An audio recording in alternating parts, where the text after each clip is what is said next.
কাশি সাদার উৎসব থামিয়ে টিকি টিকার রাজত্ব। তেরেসের গোলে ১৬ বছর পর বিশ্বকাপ চ্যাম্পিয়ন স্পেন। এনজুর লাল কার্ডে কপাল পুড়ল আর্জেন্টিনার। মেসির অশ্রুসুপ্ত বিদায়। শাপলা চত্বর হত্যা মামলার খসড়া প্রতিবেদন প্রসিকিউশনের হাতে। আসামি শেখ হাসিনা সহ অন্তত ৪১ জন। আনুষ্ঠানিক অভিযোগ দাখিল মঙ্গলবার, জানালেন চিফ প্রসিকিউটর। জুলাই চেতনা বিক্রি করে বেশি দিন রাজনীতি করা যাবে না, ছলচাতুরি করে গণভোট করার অভিযোগ স্বরাষ্ট্রমন্ত্রীর। সনদ নিয়ে বিভ্রান্তি তৈরির চেষ্টা দেখছেন মির্জা ফখরুল। এবং পুনর্বাসনের উদ্যোগের অভাবে কান্না থামছে না কক্সবাজারের পাহাড়ে। ঝুঁকিতে কয়েক লাখ মানুষের জীবন। ব্যবস্থা নেওয়ার আশ্বাস প্রশাসনের। রাতারাতি সমাধান দেখছেন না পুলিশ।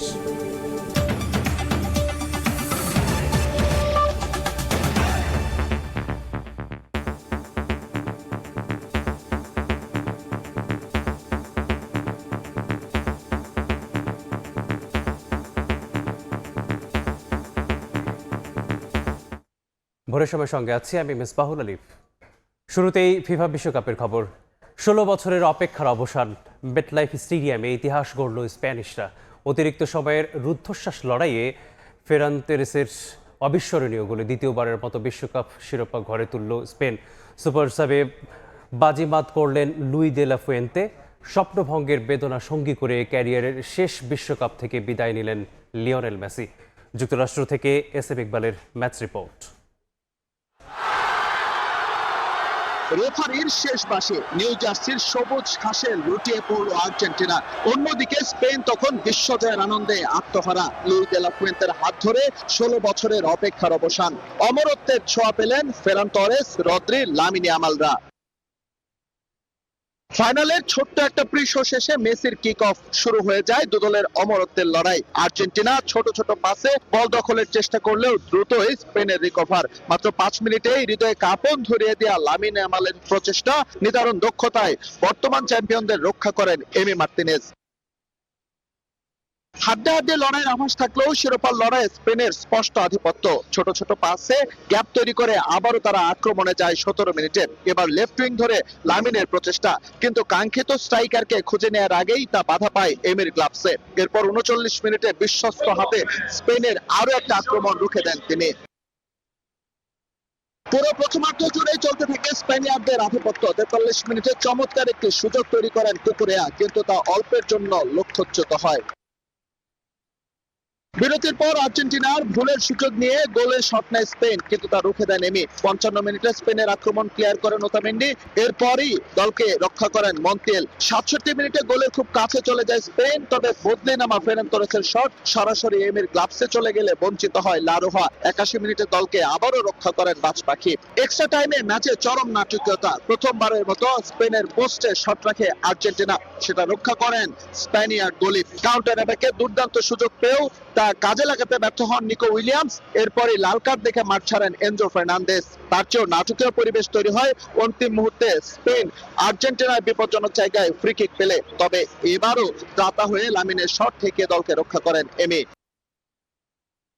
১১ জন নিয়ে মাঠে নামলো, এদিন একাই লড়ে গেছেন এমি মার্তিনেজ। স্পেনের সামনে তিনি যেন হয়ে উঠেছিলেন দুর্ভেদ্য দেয়াল। তার আরো একটা দৃষ্টান্ত তিনি স্থাপন করেন নিকোর হেড থেকে।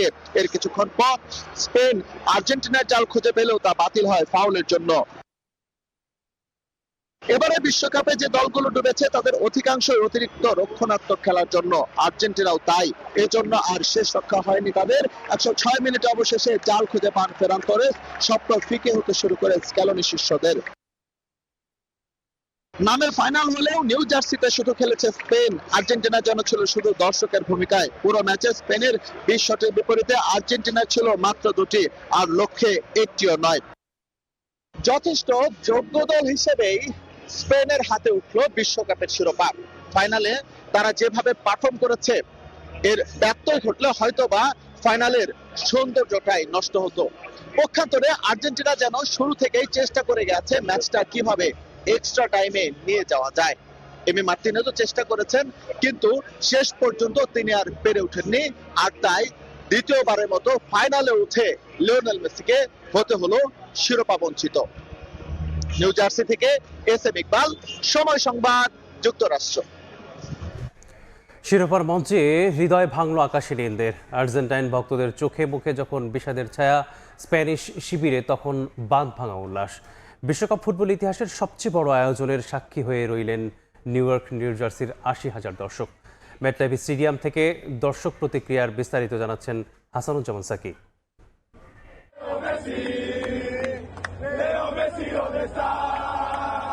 বিশ্ব ফুটবলের সবচেয়ে বড় আসর, তাও আবার শ্রেষ্ঠত্বের লড়াই, কিন্তু নির্ধারিত সময় পেরোলেও গোলের দেখা নেই।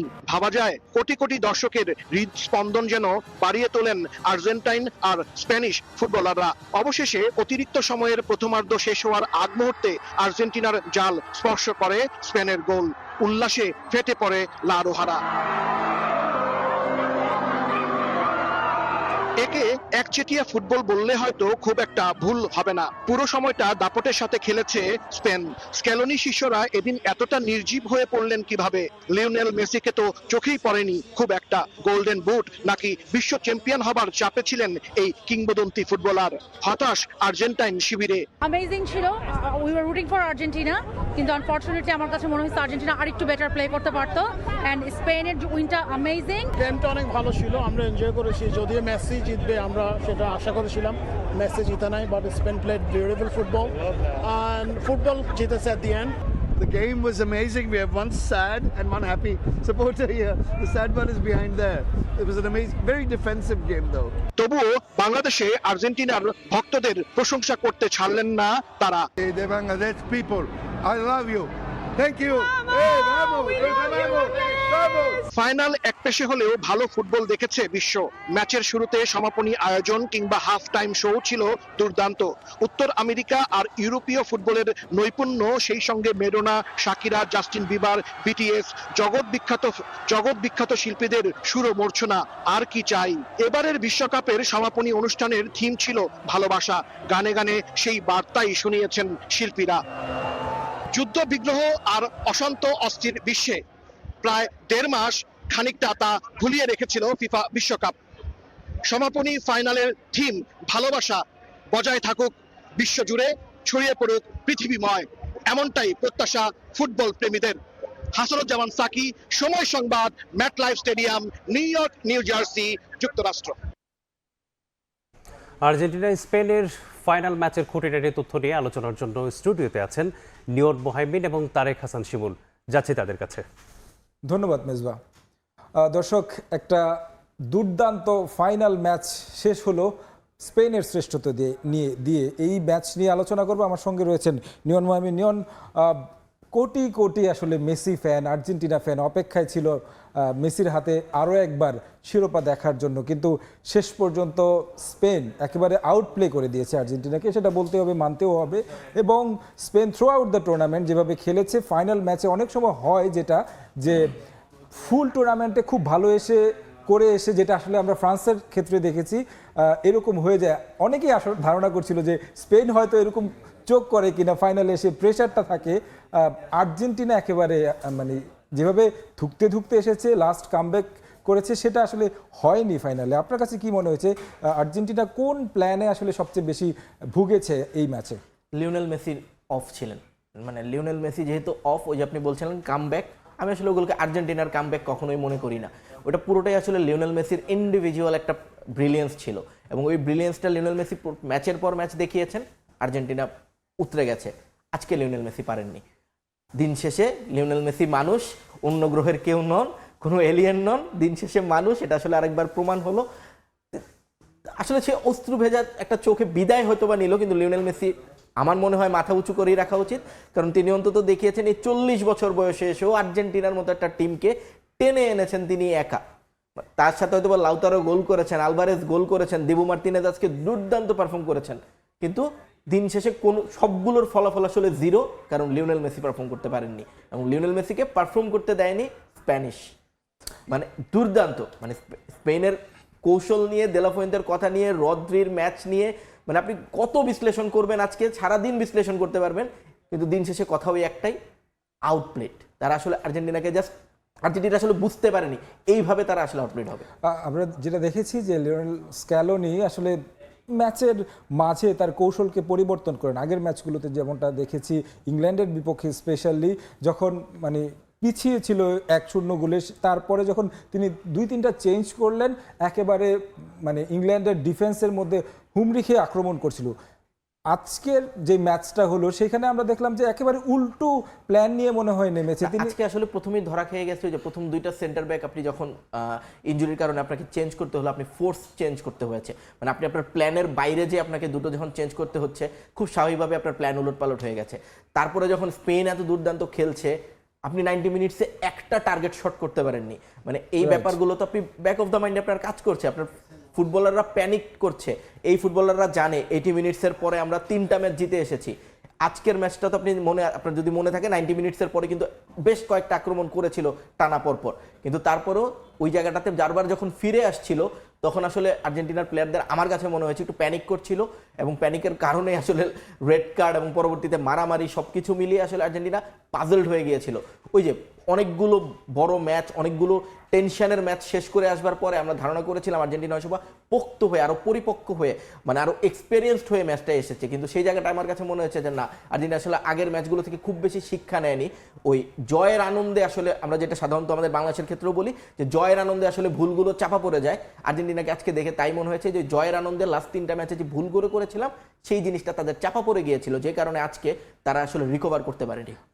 এই আসরে শিরোপার সাথে সাথে গোল্ডেন বুটের একটা লড়াই ছিল, সেখানে লিওনেল মেসিও এই লড়াই অন্যতম দাবিদার ছিলেন, তবে শেষ পর্যন্ত কিন্তু কিলিয়ান এমবাপ্পে সেই গোল্ডেন বুটটা জিতেছে। গ্লাভসের কথা যদি বলি সেক্ষেত্রে কিন্তু উনাই সিমন খুব বেশি মদিনাকে নিয়ে আসলে অনেক বেশি আলোচনা ছিল, যে ওই আজকে একটা কথা বলছেন যে উনাই সিমন পুরো ওয়ার্ল্ড কাপে সেভ করেছেন ক্লিনিক্যাল সেভ 6টা, আর সেখানে মানে মদিনা একটা ম্যাচে 7টা সেভ, কিন্তু ওই যে দিন শেষে যেহেতু আপনি রাউন্ড অফ 16-এ বাদ হয়ে গেছেন, রাউন্ড অফ 32-তে বাদ হয়ে গেছেন, আর সেখানে একটা প্লেয়ার চ্যাম্পিয়ন হয়েছে, খুব স্বাভাবিকভাবে আসলে তার হাতে উঠেছে। এবং অনেকে মজা করে বলছিলেন, মানে আমার ছেলের বয়স মাত্র 6 বছর, সে আমাকে ম্যাচ চলাকালীন মেসেজ পাঠাইছিল যে আসলে উনাই সিমনকে মনে একটা মোড়া দিয়ে দিলে ভালো হয়, গোল পোস্টের সামনে বসে থাকবে, কারণ তার তো কিছু করতে হচ্ছে না, মানে সেই জায়গা থেকে গোল্ডেন গ্লাভসটা একটু অবাক করা, কিন্তু আসলে ডিজার্ভিং। একটা মাত্র গোল কনসিড করেছে মাত্র এই এটা হলো উনাই সিমনের হিস্ট্রিতেও ডিফেন্স লাইন, মানে স্পেনের ডিফেন্স লাইন দুর্দান্ত,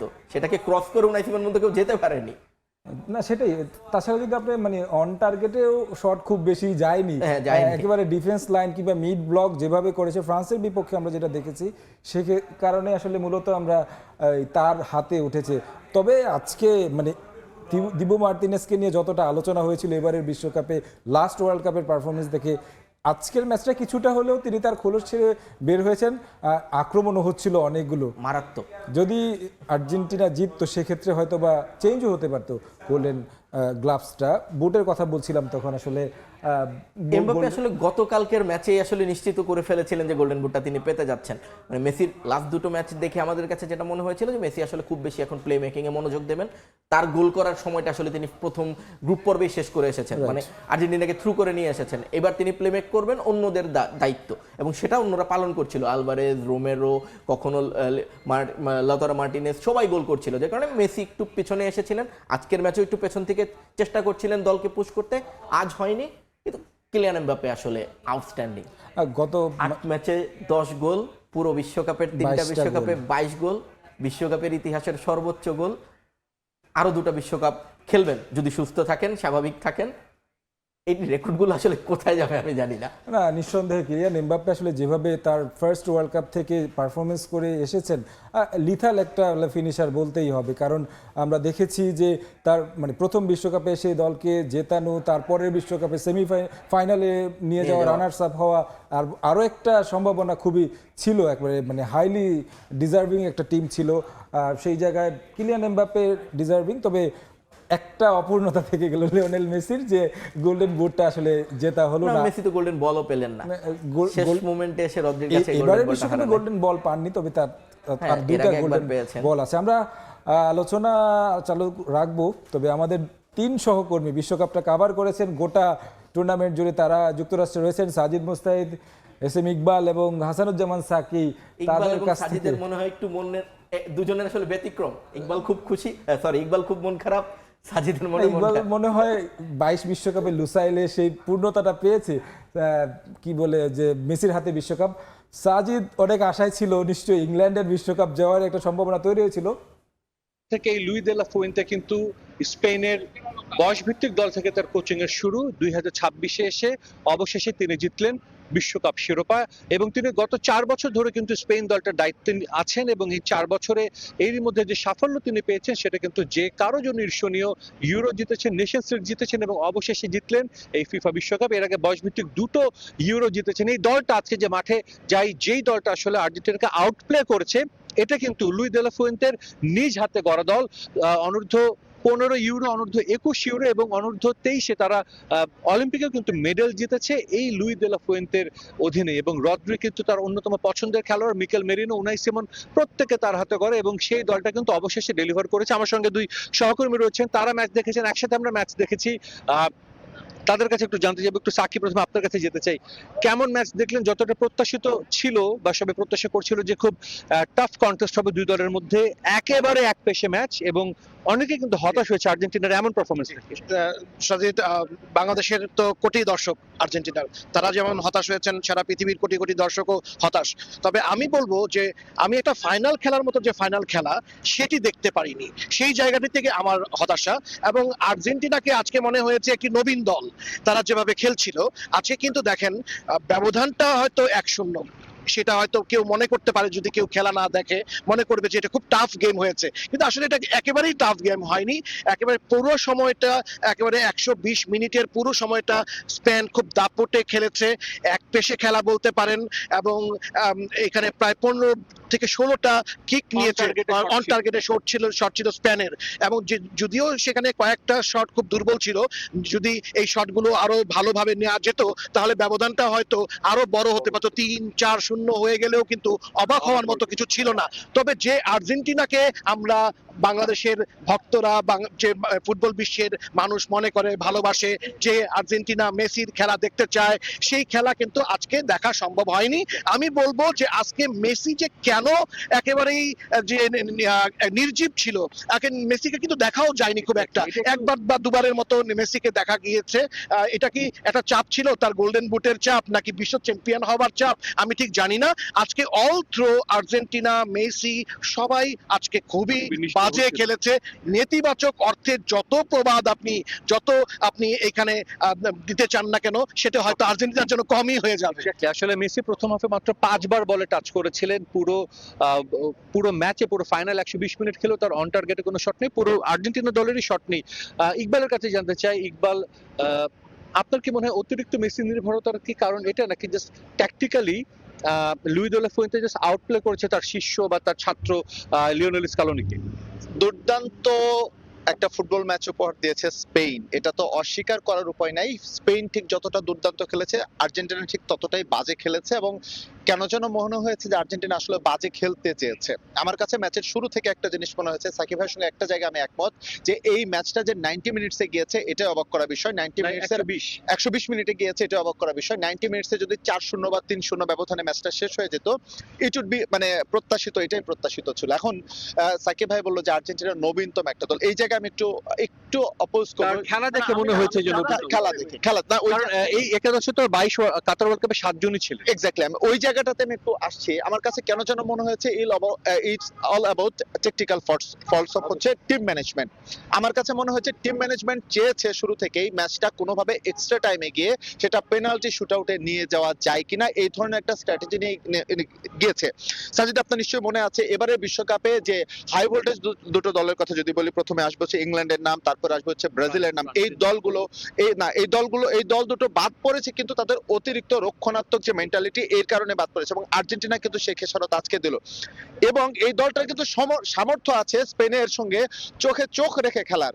একেবারে যে হচ্ছে আউটপ্লে হবে এরকম দল কিন্তু আর্জেন্টিনা না। লাস্ট যে কয়েকটা ম্যাচ তারা যেভাবে দেখেন, আর্জেন্টিনা তো এই ওয়ার্ল্ড কাপে বড় কোনো প্রতিপক্ষের বিপক্ষে খেলেইনি। আমরা যদি বলি টপ 10 শুধু ইংল্যান্ডের বিপক্ষে খেলছে, সেটাও সবাই বলছে কার্লোস তেভেজ যাচ্ছেন, তিনি আর্জেন্টিনার সাবেক খেলোয়াড়, মেসির বন্ধু।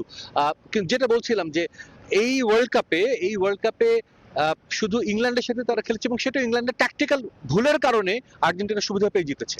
না, এটা নিঃসন্দেহে, কিন্তু আমি এটা মানতে নারাজ যে আর্জেন্টিনা টপ র্যাঙ্ক কোন টিমের সঙ্গে খেললে এই একই ধরনের ফুটবল। আমার কাছে যে জিনিসটা মনে হয়েছে, স্ক্যালোনি বা টিম ম্যানেজমেন্ট একটা জায়গায় খুব ভয় পেয়েছে, সেটা হচ্ছে এই ওয়ার্ল্ড কাপে আর্জেন্টিনা 7টা গোল হজম করেছে বিশ্বকাপের ফাইনাল ছাড়া। তারা প্রত্যেকটাই কিন্তু কাউন্টার অ্যাটাকে, তারা যে বিল্ড আপে যে গোল খেয়েছে আর্জেন্টিনা কিন্তু তা না। স্ক্যালোনি হয়তো এইভাবে আজকে স্ট্র্যাটেজিটা সাজাতে চেয়েছেন যে আমরা যাতে আজকে কাউন্টার অ্যাটাকে গোল না খাই, আমরা গোল কোনো হজম করব না, যার কারণে আমরা স্পেনকে কোনো স্পেস দিব না। স্পেনকে স্পেস দিতে না গিয়ে আর্জেন্টিনা কম্প্যাক্ট লো ব্লক ডিফেন্স করার চেষ্টা করেছে, আমরা কোন রকমের ম্যাচটা ঠেকে রাখবো।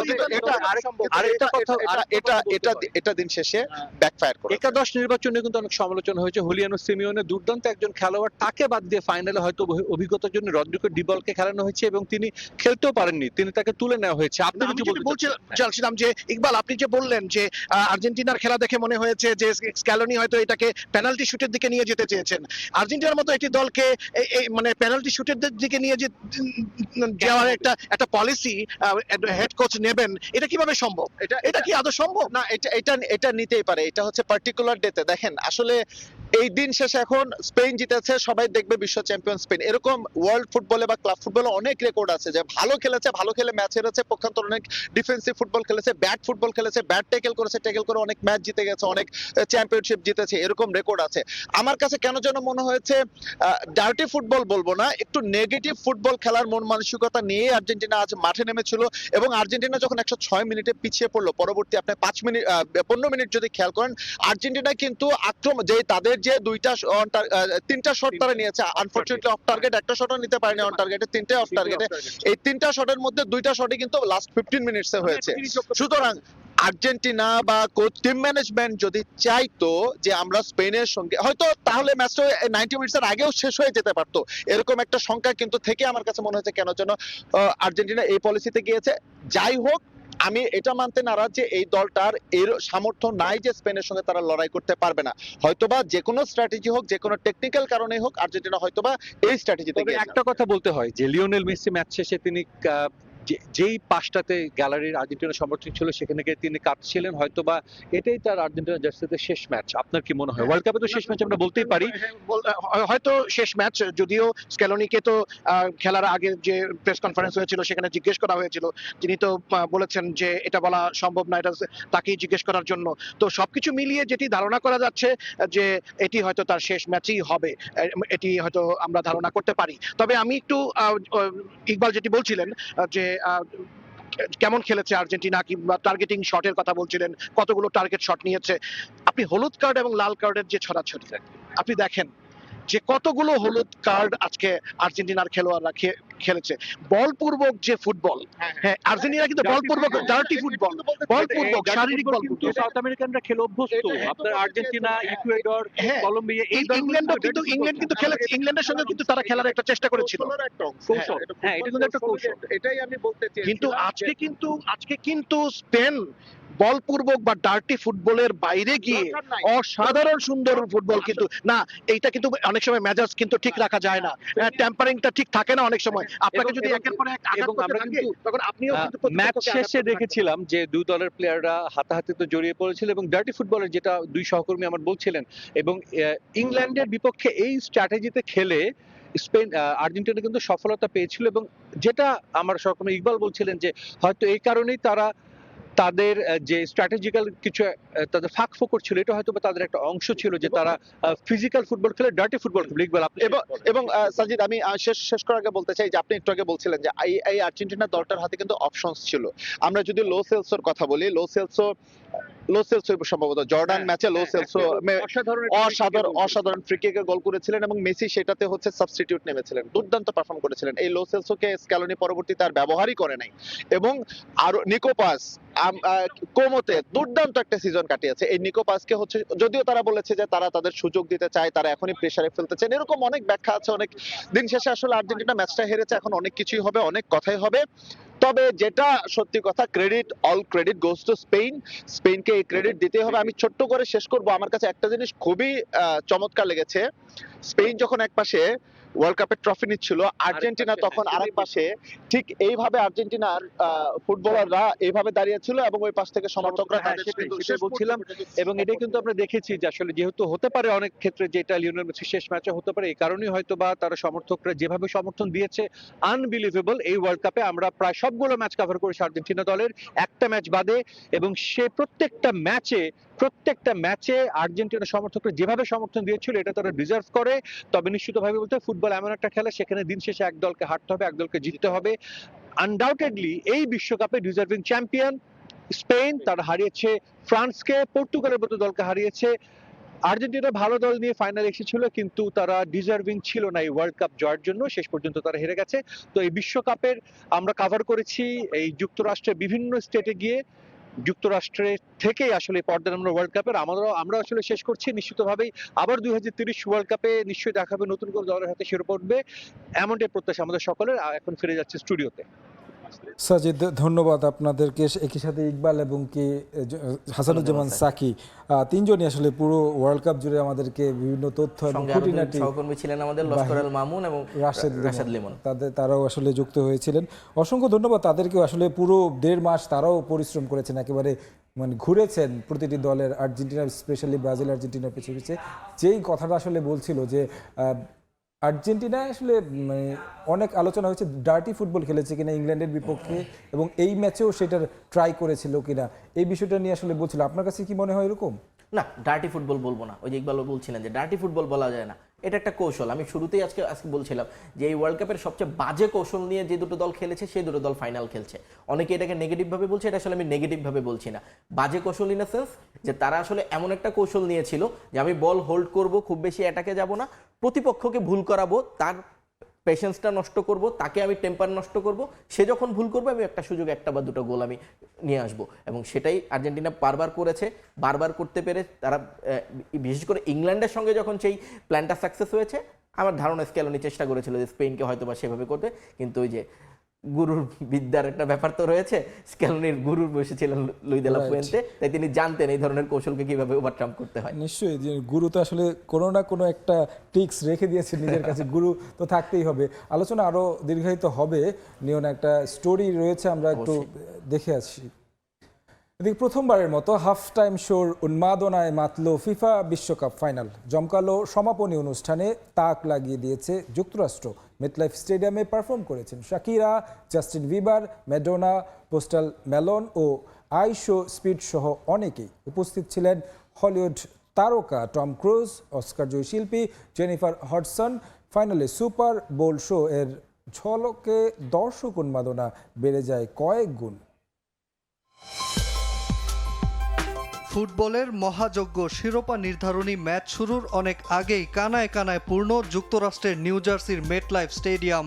মেসি ইয়ামালরা মাঠে নামার আগে বিশ্বকাপের সমাপনী অনুষ্ঠানে এক ঝাঁক তারকা, বিশ্ব বরেণ্য শিল্পীদের চোখ ধাঁধানো পারফরমেন্সে স্টেডিয়াম জুড়ে উন্মাদনা। আর্জেন্টিনা স্পেন মহারণের 1.5 ঘন্টা আগে আয়োজনের শুরু। জনপ্রিয় কন্টেন্ট ক্রিয়েটর আইশো স্পিডের পারফরমেন্সে গ্যালারিতে ঢেউ। পারফর্ম করেন প্রধান আকর্ষণ মার্কিন র্যাপার ও সঙ্গীত শিল্পী পোস্ট ম্যালোন। একে একে মঞ্চ মাতান ইতালিয়ান পপ তারকা লরা পাউসিনি, মার্কিন গায়িকা নিকোল শেরজিঙ্গার, ব্রিটিশ সঙ্গীত শিল্পী রবি উইলিয়ামসরা। নাচে গানে স্টেডিয়াম জুড়ে তৈরি হয় ভিন্ন এক আবহ। মার্কিন সংস্কৃতির অনুষ্ঠানের পরতে পরতে ছিল রোমাঞ্চ। পরে যুক্তরাষ্ট্রের জাতীয় সঙ্গীত পরিবেশন করেন অস্কার জয়ী শিল্পী জেনিফার হডসন। উপস্থিত ছিলেন হলিউড সুপারস্টার টম ক্রুজ। বিশ্বকাপের 96 বছরের ইতিহাসে এবারই প্রথম যুক্ত হয়েছে half time show. High voltage ম্যাচের মধ্যবিরতিতে সুপার বোলের আদলে 11 মিনিটের জমকালো আয়োজন। গ্লোবাল সিটিজেনের সঙ্গে যৌথভাবে এই মেগা শো এর দায়িত্বে ছিলেন কোল্ডপ্লে ব্যান্ডের ক্রিস মার্টিন। ম্যাচের উত্তেজনার মাঝেই স্বস্তির উপলক্ষ নিয়ে আরও একবার হাজির হন বিনোদন জগতের তারকারা। পপ সঙ্গীতের কিংবদন্তি ম্যাডোনা, লাতিন সঙ্গীতের সম্রাজ্ঞী শাকিরা, দক্ষিণ কোরিয়ার জনপ্রিয় ব্যান্ড বিটিএস, কানাডিয়ান গায়ক জাস্টিন বিবার এবং নাইজেরিয়ান আফ্রোবিট শিল্পী বার্না বয়। সকলের পারফরমেন্সে মুগ্ধ দর্শক। এছাড়া বিশ্বখ্যাত কন্ডাক্টর গুস্তাভো দুদামেলের পরিচালনায় অনুষ্ঠানে ছিল অর্কেস্ট্রা পরিবেশনা। শিশুদের জন্য মঞ্চে হাজির জনপ্রিয় চরিত্র সেসামি স্ট্রিট ও দ্য ম্যাপেটস। মুহূর্তেই খেলার দুনিয়া পরিণত হয় এক রঙিন উৎসবে। নাচে গানে দর্শকদের মাতিয়ে তোলেন শিল্পীরা। গ্যালারি থেকে দর্শকদের বুনো উল্লাসী বলে দেয় সমাপনী অনুষ্ঠানের চাকচিক্য দিয়েই বিশ্বকে তাক লাগিয়ে দিয়েছে আয়োজকরা। নাজমুল হাসান পুলক, সময় সংবাদ।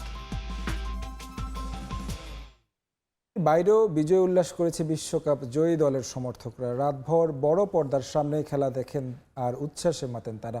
তবে এরই মধ্যে বরিশালে ঘটেছে বিচ্ছিন্ন ঘটনা। দুই দলের সমর্থকরা জড়িয়েছেন হাতাহাতিতে।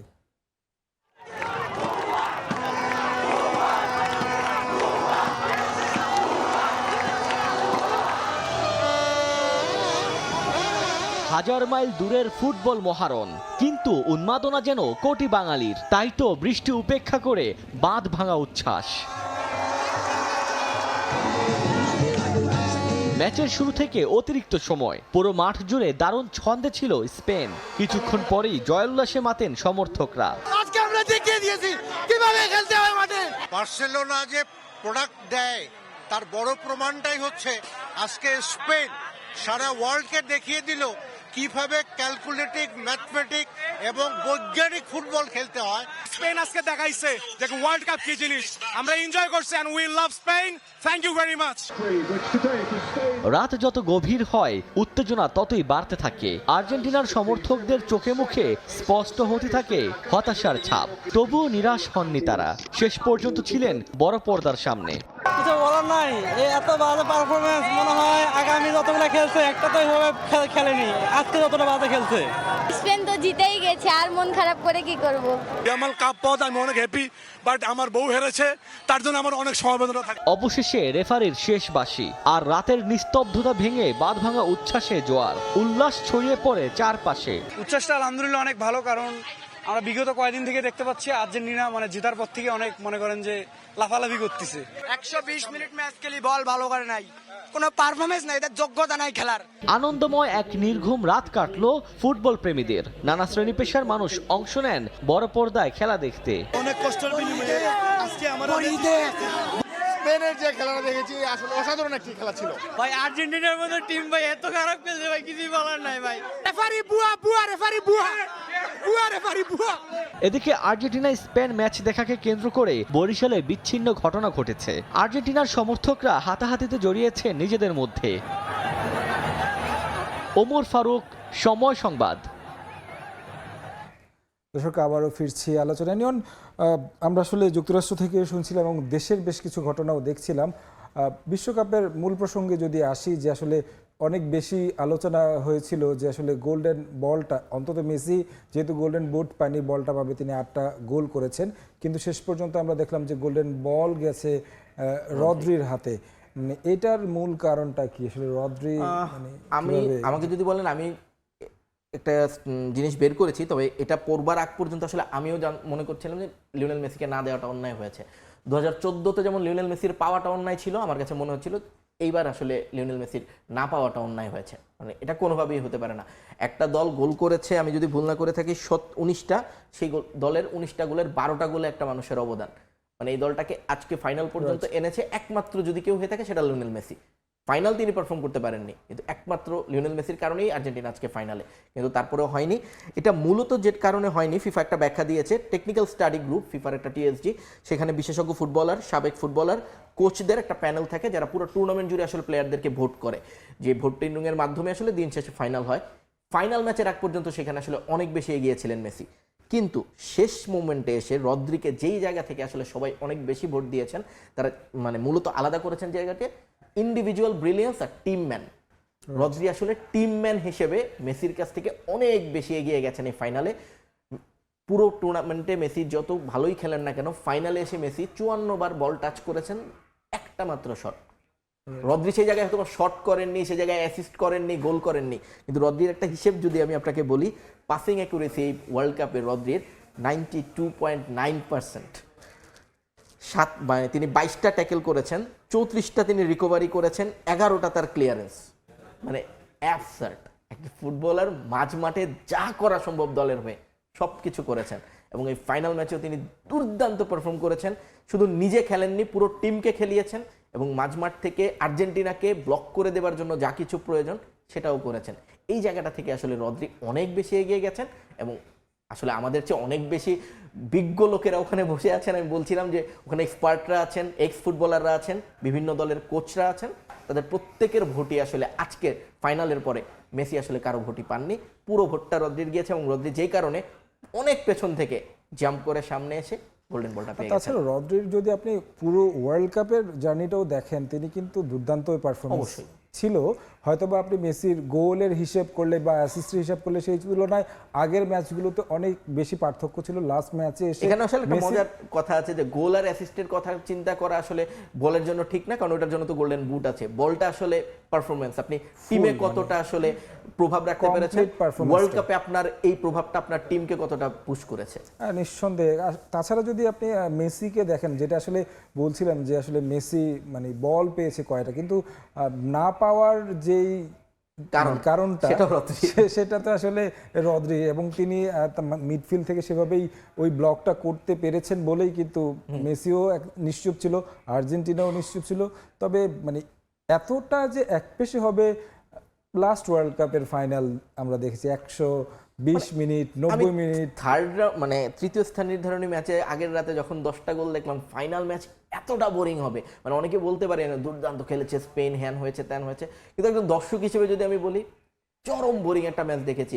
একটা দল জেতার জন্য আপ্রাণ চেষ্টা করছে, আরেকটা দল সেটাকে জাস্ট ব্লক করে গেল, মানে জেতার কোনো ইচ্ছাই দেখালো না, অথচ তারা টানা দ্বিতীয়বারের মতো ফাইনালে, টানা দ্বিতীয়বারের মতো শিরোপা জেতার একটা ব্যাপার ছিল। মানে এই ওই যে জাস্ট শেষ করে দেয় যে ডার্টি ফুটবল আসলে না, তারা চেয়েছিল শেষ করে নিয়ে যাব, পেনাল্টিতে নিয়ে যাব, মার্টিনেজ আমাদের জিতিয়ে দেবে, যেটা 22-এ করেছিল। এই নেগেটিভ মানসিকতা আসলে হয় না। এই বিষয়গুলো নিয়ে আসলে আলোচনা আগামী 4 বছর চলতেই থাকবে। অসংখ্য ধন্যবাদ আমাদের স্টুডিওতে সময় দেওয়ার জন্য। দর্শক, আলোচনা করছিলাম বিশ্বকাপের বেশ কিছু খুঁটিনাটি বিষয় নিয়ে। আমার সঙ্গে ছিলেন সহকর্মী নিয়ন মোহামিন, আমি তারেক হাসান শিমুল। ফিরছি মেজবার কাছে। ধন্যবাদ আপনাদের। ফিফা বিশ্বকাপের আরও খবর থাকছে সংবাদের শেষাংশে। ভোরের সভা আরও থাকছে। দফায় দফায় বৈঠকেও চূড়ান্ত হয়নি বিমান ভাড়া, থমকে আছে আগামী বছরের হজ প্যাকেজ। ভাড়া কমতে পারে 24,000 টাকা, ইঙ্গিত ধর্ম সচিবের। এজেন্সির অনিয়ম নিয়ন্ত্রণের তাগিদ। সরকার এমন অভিযোগ করে স্বরাষ্ট্রমন্ত্রী বলেছেন, জুলাই চেতনা বিক্রি করে বেশি দিন রাজনীতি করা যাবে না। জাতীয় প্রেস ক্লাবে গণ অধিকার পরিষদের আলোচনা সভায় প্রবাসী কল্যাণ প্রতিমন্ত্রী বলেন, জামাতের উত্থান দেশের রাজনীতির জন্য হুমকি। রক্তস্নাত জুলাইয়ের ঋণ, প্রেক্ষাপট ও কোন পথে বাংলাদেশ শীর্ষক আলোচনা সভার আয়োজন করে গণ অধিকার পরিষদ। রোববার জাতীয় প্রেস ক্লাবে এ সভায় অংশ নেন রাজনীতিবিদ ও অভ্যুত্থানের অংশীজনেরা। ৭১-এর ধারাবাহিকতায় ২৪-এর গণ অভ্যুত্থান হয়েছে বলে মন্তব্য করেন মুক্তিযুদ্ধ প্রতিমন্ত্রী। ৭১-এর ধারাবাহিকতাতেই ২৪-এর গণ অভ্যুত্থান ঘটেছিল। দুটা একই সূত্রে গাথা, সেটা দুটার পরস্পর বিরোধী না। জামায়াতের উত্থানকে দেশের সার্বভৌমত্বের জন্য হুমকি হিসেবে অভিহিত করেন প্রবাসী কল্যাণ প্রতিমন্ত্রী। জামাতকে প্যাট্রোনাইজ করে ক্ষমতায় নেওয়ার জন্য এই ছাত্রদেরকেও জামাতের পকেটের মধ্যে ঢুকাইছে। বাংলাদেশের স্বাধীনতা সার্বভৌমত্বের স্বার্থে জামাতের বিরুদ্ধে আমাদের সতর্ক থাকতে হবে। ছলচাতুরি করে অন্তর্বর্তী সরকার গণভোট করেছিল এমন অভিযোগ করে স্বরাষ্ট্রমন্ত্রী বলেন, জুলাই চেতনা বিক্রি করে বেশি দিন রাজনীতি করতে পারবে না কেউ। যারা জুলাই চেতনার উপর ভিত্তি করে রাজনৈতিক সংগঠন গড়ে তুলেছে, তাদের প্রতি আমার নসিহত হলো, শুধুমাত্র জুলাইয়ের চেতনা বিক্রি করে বেশি দিন রাজনীতি করা যাবে না। ছল চাতুরের মধ্য দিয়ে তারা একটা অবৈধ আদেশ প্রণয়ন করে নিল যে এখানে 4টা প্রশ্ন থাকবে, তার মধ্যে একটা মাত্র জবাব দিতে হবে হ্যাঁ অথবা না। অংশীজনদের মতামত নিয়ে সরকারকে গণ অভ্যুত্থানের আকাঙ্ক্ষা বাস্তবায়নের আহ্বান জানান বক্তারা। সামদানি প্রত্যয়, সময় সংবাদ, ঢাকা। জুলাই সনদ বাস্তবায়ন নিয়ে জনগণকে বিভ্রান্ত করা হচ্ছে বলে মন্তব্য করেছেন স্থানীয় সরকার মন্ত্রী মির্জা ফখরুল ইসলাম আলমগীর। রাজধানীর রমনায় ইঞ্জিনিয়ার্স ইনস্টিটিউশনে জুলাই শহীদ সাংবাদিক সম্মেলনায় তিনি বলেন, স্বাক্ষর করা সনদ বাস্তবায়ন করবে বিএনপি। বিরোধী দলকে আলোচনার মাধ্যমে সমস্যা সমাধান করার আহ্বান জানান মির্জা ফখরুল। জুলাই আন্দোলনে শহীদ 5 সাংবাদিক পরিবারকে সম্মাননা ও নগদ অর্থ তুলে দেওয়া হয়। আমার তো আছে আর এই 2টা সন্তান, আমি প্রত্যেকটা মুহূর্তে ওদের নিয়ে অনেক ভয়ে থাকি। আপনারা আমার সন্তানদের জন্য দোয়া করবেন। তাই বলতো আমার যদি কখনো মৃত্যু হয়, কোনো বিপ্লব হলে আমি আমার জীবনটা সেখানে দিয়ে দিব। আন্দোলনে প্রাণ হারানোদের ত্যাগের কথা স্মরণ করে ন্যাশনাল এডিটর্স কাউন্সিল নিহত 5 সাংবাদিকের পরিবারের হাতে তুলে দেয় ক্রেস্ট ও 1 লাখ টাকা করে নগদ সহায়তা। এ সময়ে সাংবাদিকদের অবদানের পাশাপাশি সমালোচনাও করেন আলোচকরা। বলেন, ফ্যাসিবাদ উত্থানের পেছনে সাংবাদিকদেরও ভূমিকা ছিল। একটা ঘটনায় সবচেয়ে বেশি সাংবাদিক মারা গেলেন, একটা আওয়াজ আছে কারো, অথচ এই যে 5 জন শহীদ সাংবাদিকের বিষয়ে একটা পত্রিকা কিছু লেখেন। আবার কোনো ফ্যাসিবাদ যাতে গড়ে উঠতে না পারে সেই জন্য জাতিকে সার্বক্ষণিকভাবে সজাগ রাখা, এটা আমাদের গোল। প্রধান অতিথির বক্তব্যে নতুন রাষ্ট্র গঠনের সুযোগ কাজে লাগাতে সবার প্রতি আহ্বান জানান স্থানীয় সরকার মন্ত্রী মির্জা ফখরুল ইসলাম আলমগীর। বলেন, জুলাই সনদ বাস্তবায়ন নিয়ে বিভ্রান্ত করা হচ্ছে। বিরোধী দলকে সংবিধান সংশোধন কমিটিতে এসে আলোচনার মাধ্যমে সমস্যা সমাধানের আহ্বান জানান বিএনপি মহাসচিব। 31 দফা বাস্তবায়নের কমিটমেন্ট আছে, জুলাই সনদ স্বাক্ষর করেছি, সেটা বাস্তবায়নের কমিটমেন্ট আছে। আমরা চেষ্টা করছি এগুলোকে পুরোপুরি বাস্তবায়িত করবার জন্য।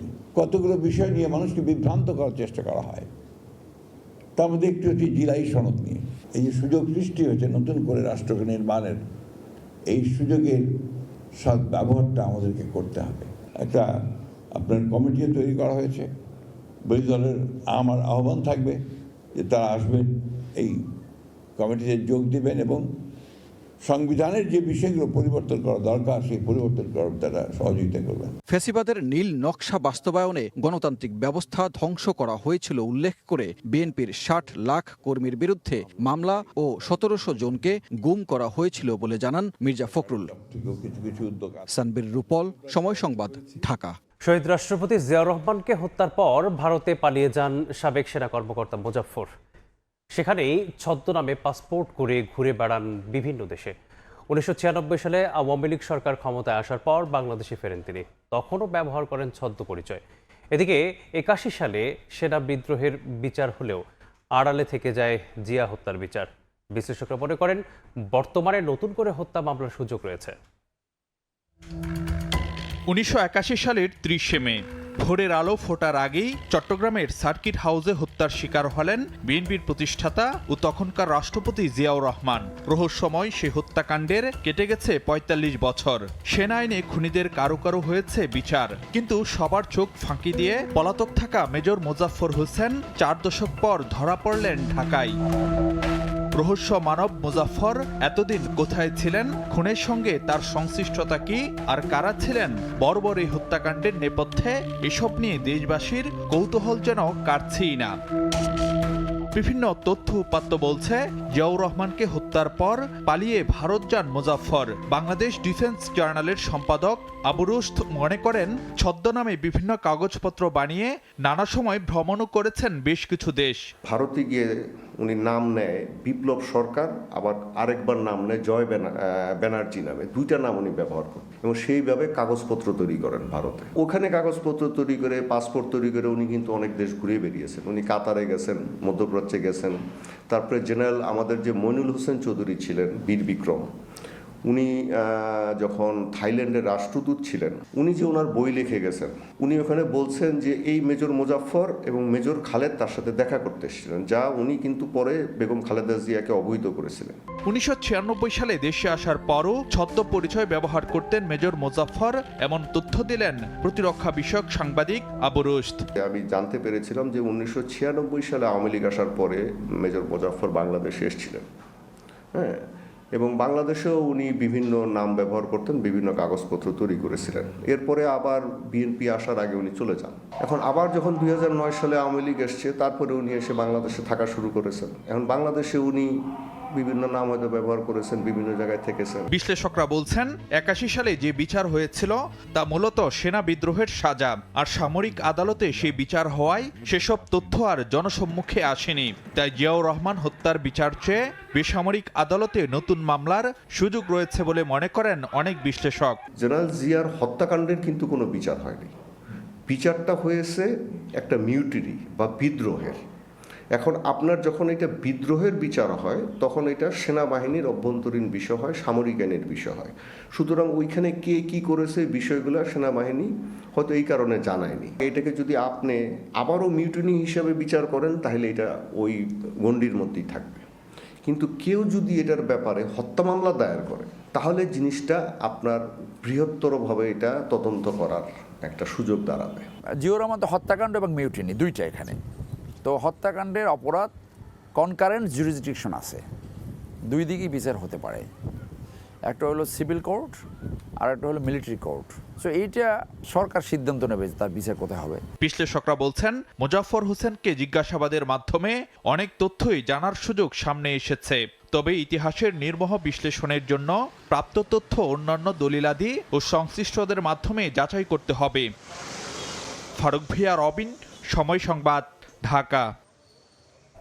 সাবেক ভূমিমন্ত্রী সাইফুজ্জামান চৌধুরী জাবেদের গুলশানের প্রায় ৭,৫০০ বর্গফুটের ২টি ফ্ল্যাটে অভিযান চালিয়ে নিয়ন্ত্রণে নিয়েছে দুদক।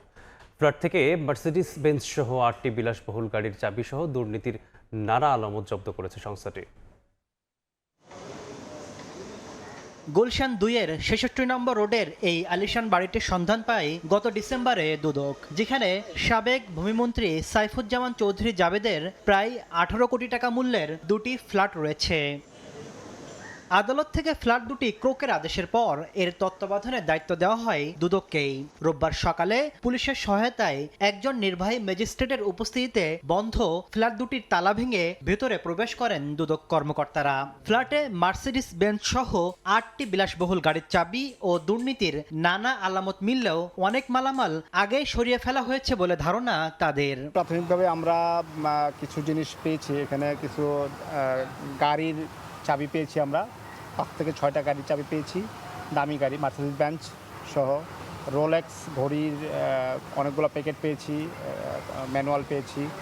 এছাড়া বেশিরভাগ দামি জিনিস অবশ্য সরিয়ে ফেলেছে, তবে আমরা এখান থেকে অনেক ক্লু পাবো, তদন্তের অনেকগুলো ক্লু পাবো যেগুলো আমরা ভবিষ্যতে আমাদের কাজে লাগবে। ফ্ল্যাট দুটি নিয়ন্ত্রণে নেওয়ার পর এর রক্ষণাবেক্ষণের দায়িত্বে থাকবে দুদকের সম্পদ ব্যবস্থাপনা বিভাগ। পরবর্তী সময়ে আদালতের নির্দেশনা অনুযায়ী এই সম্পত্তির বিষয়ে আইনি পদক্ষেপ নেওয়া হবে।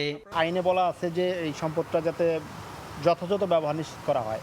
যদি এটা ভাড়া দেওয়ার উপযোগী হয় তাহলে ভাড়া দিবে, যদি এটা ভাড়া দেওয়ার উপযোগী না হয় তাহলে এটার রক্ষণাবেক্ষণ নিশ্চিত করবে, এই কাজটা সম্পদ করবে। দুদক জানিয়েছে সাবেক ভূমিমন্ত্রী জাবেদের বিরুদ্ধে বিশ্বের ৯টি দেশে ১০,০০০ কোটি টাকা পাচারের প্রমাণ মিলেছে। এরই মধ্যে ৩০টি মামলায় ৫০০ কোটি টাকা আত্মসাতের তথ্য প্রমাণ হাতে পেয়েছে দুদক। তাসলিম তৌহিদ, সময় সংবাদ, ঢাকা। বিমান ভাড়া নির্ধারণকে কেন্দ্র করে থমকে গেছে ২০২৭ সালের সরকারি বেসরকারি হজ প্যাকেজ ঘোষণা। ন্যায্য ভাড়া কত তা নিয়ে চুলচেরা বিশ্লেষণ করছে ধর্ম মন্ত্রণালয়। ধর্মসচিব বলছেন হজ ফ্লাইটের ব্যয় নির্ধারণ হতে পারে ১,৩০,০০০ টাকা। খরচ কমলে হাজি সংখ্যা বাড়বে বলে আশা করছে হজ। বিশেষজ্ঞদের মতে যে কোনো মূল্যে কমাতে হবে ব্যয়। কাজল আব্দুল্লাহ রিপোর্ট। ২০২৬ সালে বাংলাদেশ থেকে হজে যাওয়ার সুযোগ ছিল ১,২৭,১৯৮ জন হজযাত্রীর, কিন্তু একাধিকবার রেজিস্ট্রেশনের সময় বাড়িয়েও পূরণ হয়নি সে কোটা। কারণ হিসেবে বারবার উঠে আসছে আকাশ ছোঁয়া বিমান ভাড়া। তথ্য বলছে সদ্য শেষ হওয়া হজ ফ্লাইটের ভাড়া ছিল যাত্রীপ্রতি ১,৫৪,৮৩০ টাকা। বাংলাদেশ বিমান ২০২৭ সালের জন্য দুদফা ভাড়া কমিয়ে প্রস্তাবনা দেয় ১,৩৫,০০০ টাকার, কিন্তু হজ এজেন্সিগুলোর দাবি ছিল আরও কমানোর। এর মধ্যে সম্প্রতি হজ ফ্লাইটের ভাড়া ১ লাখের নিচে রেখে প্রস্তাবনা দেয় ইউএস বাংলা এয়ারলাইন্স। এতে সরকারি বেসরকারি পর্যায়ে হজ প্যাকেজ ঘোষণা স্থগিত করে ধর্ম মন্ত্রণালয় ও হাব। তবে সময় সংবাদকে ধর্মসচিব জানান, আলোচনার পরিপ্রেক্ষিতে সাশ্রয়ী হজ প্যাকেজের লক্ষ্যে আগামী বছর বিমান ভাড়া কমবে প্রায় ২৪,০০০ টাকা। আমাদের হাতে হলো টোটাল খরচে 4 ভাগের 1 ভাগ। বিমান ভাড়াটা কমাতে পারলে কিছু কমে। ওনারা ১,৪২,০০০ টাকা চেয়েছিলেন, তারপরে ১,৩৫,০০০ টাকাতে চিঠি দিয়েছেন, কিন্তু এটা এখনো চূড়ান্ত না। এই বিষয়ে তারা আশা করা যায় আর একটু কমবে। চলতি বছরও কোটার চেয়ে হজ যাত্রী কম ছিল প্রায় ৫০,০০০। হজ অ্যাসোসিয়েশন অব বাংলাদেশ হাব বলছে ভাড়া কমলে পূরণ হবে হজ কোটা। ১,৫৪,০০০ থেকে যদি কমে যায়, এখানে আমাদের অনেক হাজি বেড়ে যাবে এবং আমাদের কোটা ফিল আপ হয়ে যাবে। শুধু ফ্লাইটের ভাড়া নয়, নিয়ন্ত্রণে আনতে হবে এজেন্সিগুলোর অনিয়ম, বলছেন বিশেষজ্ঞরা। রিলিজিয়াস অ্যাফেয়ার্স মিনিস্ট্রি কে স্ট্রেংথেন করতে হবে। হাজি বান্ধব একটা করা সবসময় এটা মাথার মধ্যে থাকা উচিত। হজ ফ্লাইটের ভাড়া কমার সিদ্ধান্ত স্বস্তি দিলেও সেবার মান বাড়ানোর লক্ষ্যে আগামী বছর সৌদি আরবে হাজিদের অন্যান্য ব্যয় বাড়বে প্রায় 1200 রিয়াল, যা বাংলাদেশি টাকায় প্রায় 40,000 টাকা। কাজল আব্দুল্লাহ, সময় সংবাদ, ঢাকা। ভোরের সময় এই ছিল আমার কাছে। পরবর্তী সংবাদগুলো জানাতে যুক্ত হবেন সহকর্মী মনির হোসেন। ধন্যবাদ মেজবা আপনাকে। পরবর্তী সংবাদগুলো জানাবো আমি মনির হোসেন। দেখছেন ভোরের সময়, সঙ্গেই থাকুন। ভোরের সময়, মনের মতো ডিজাইন আর stylish collection, Regal furniture, furnish your dream.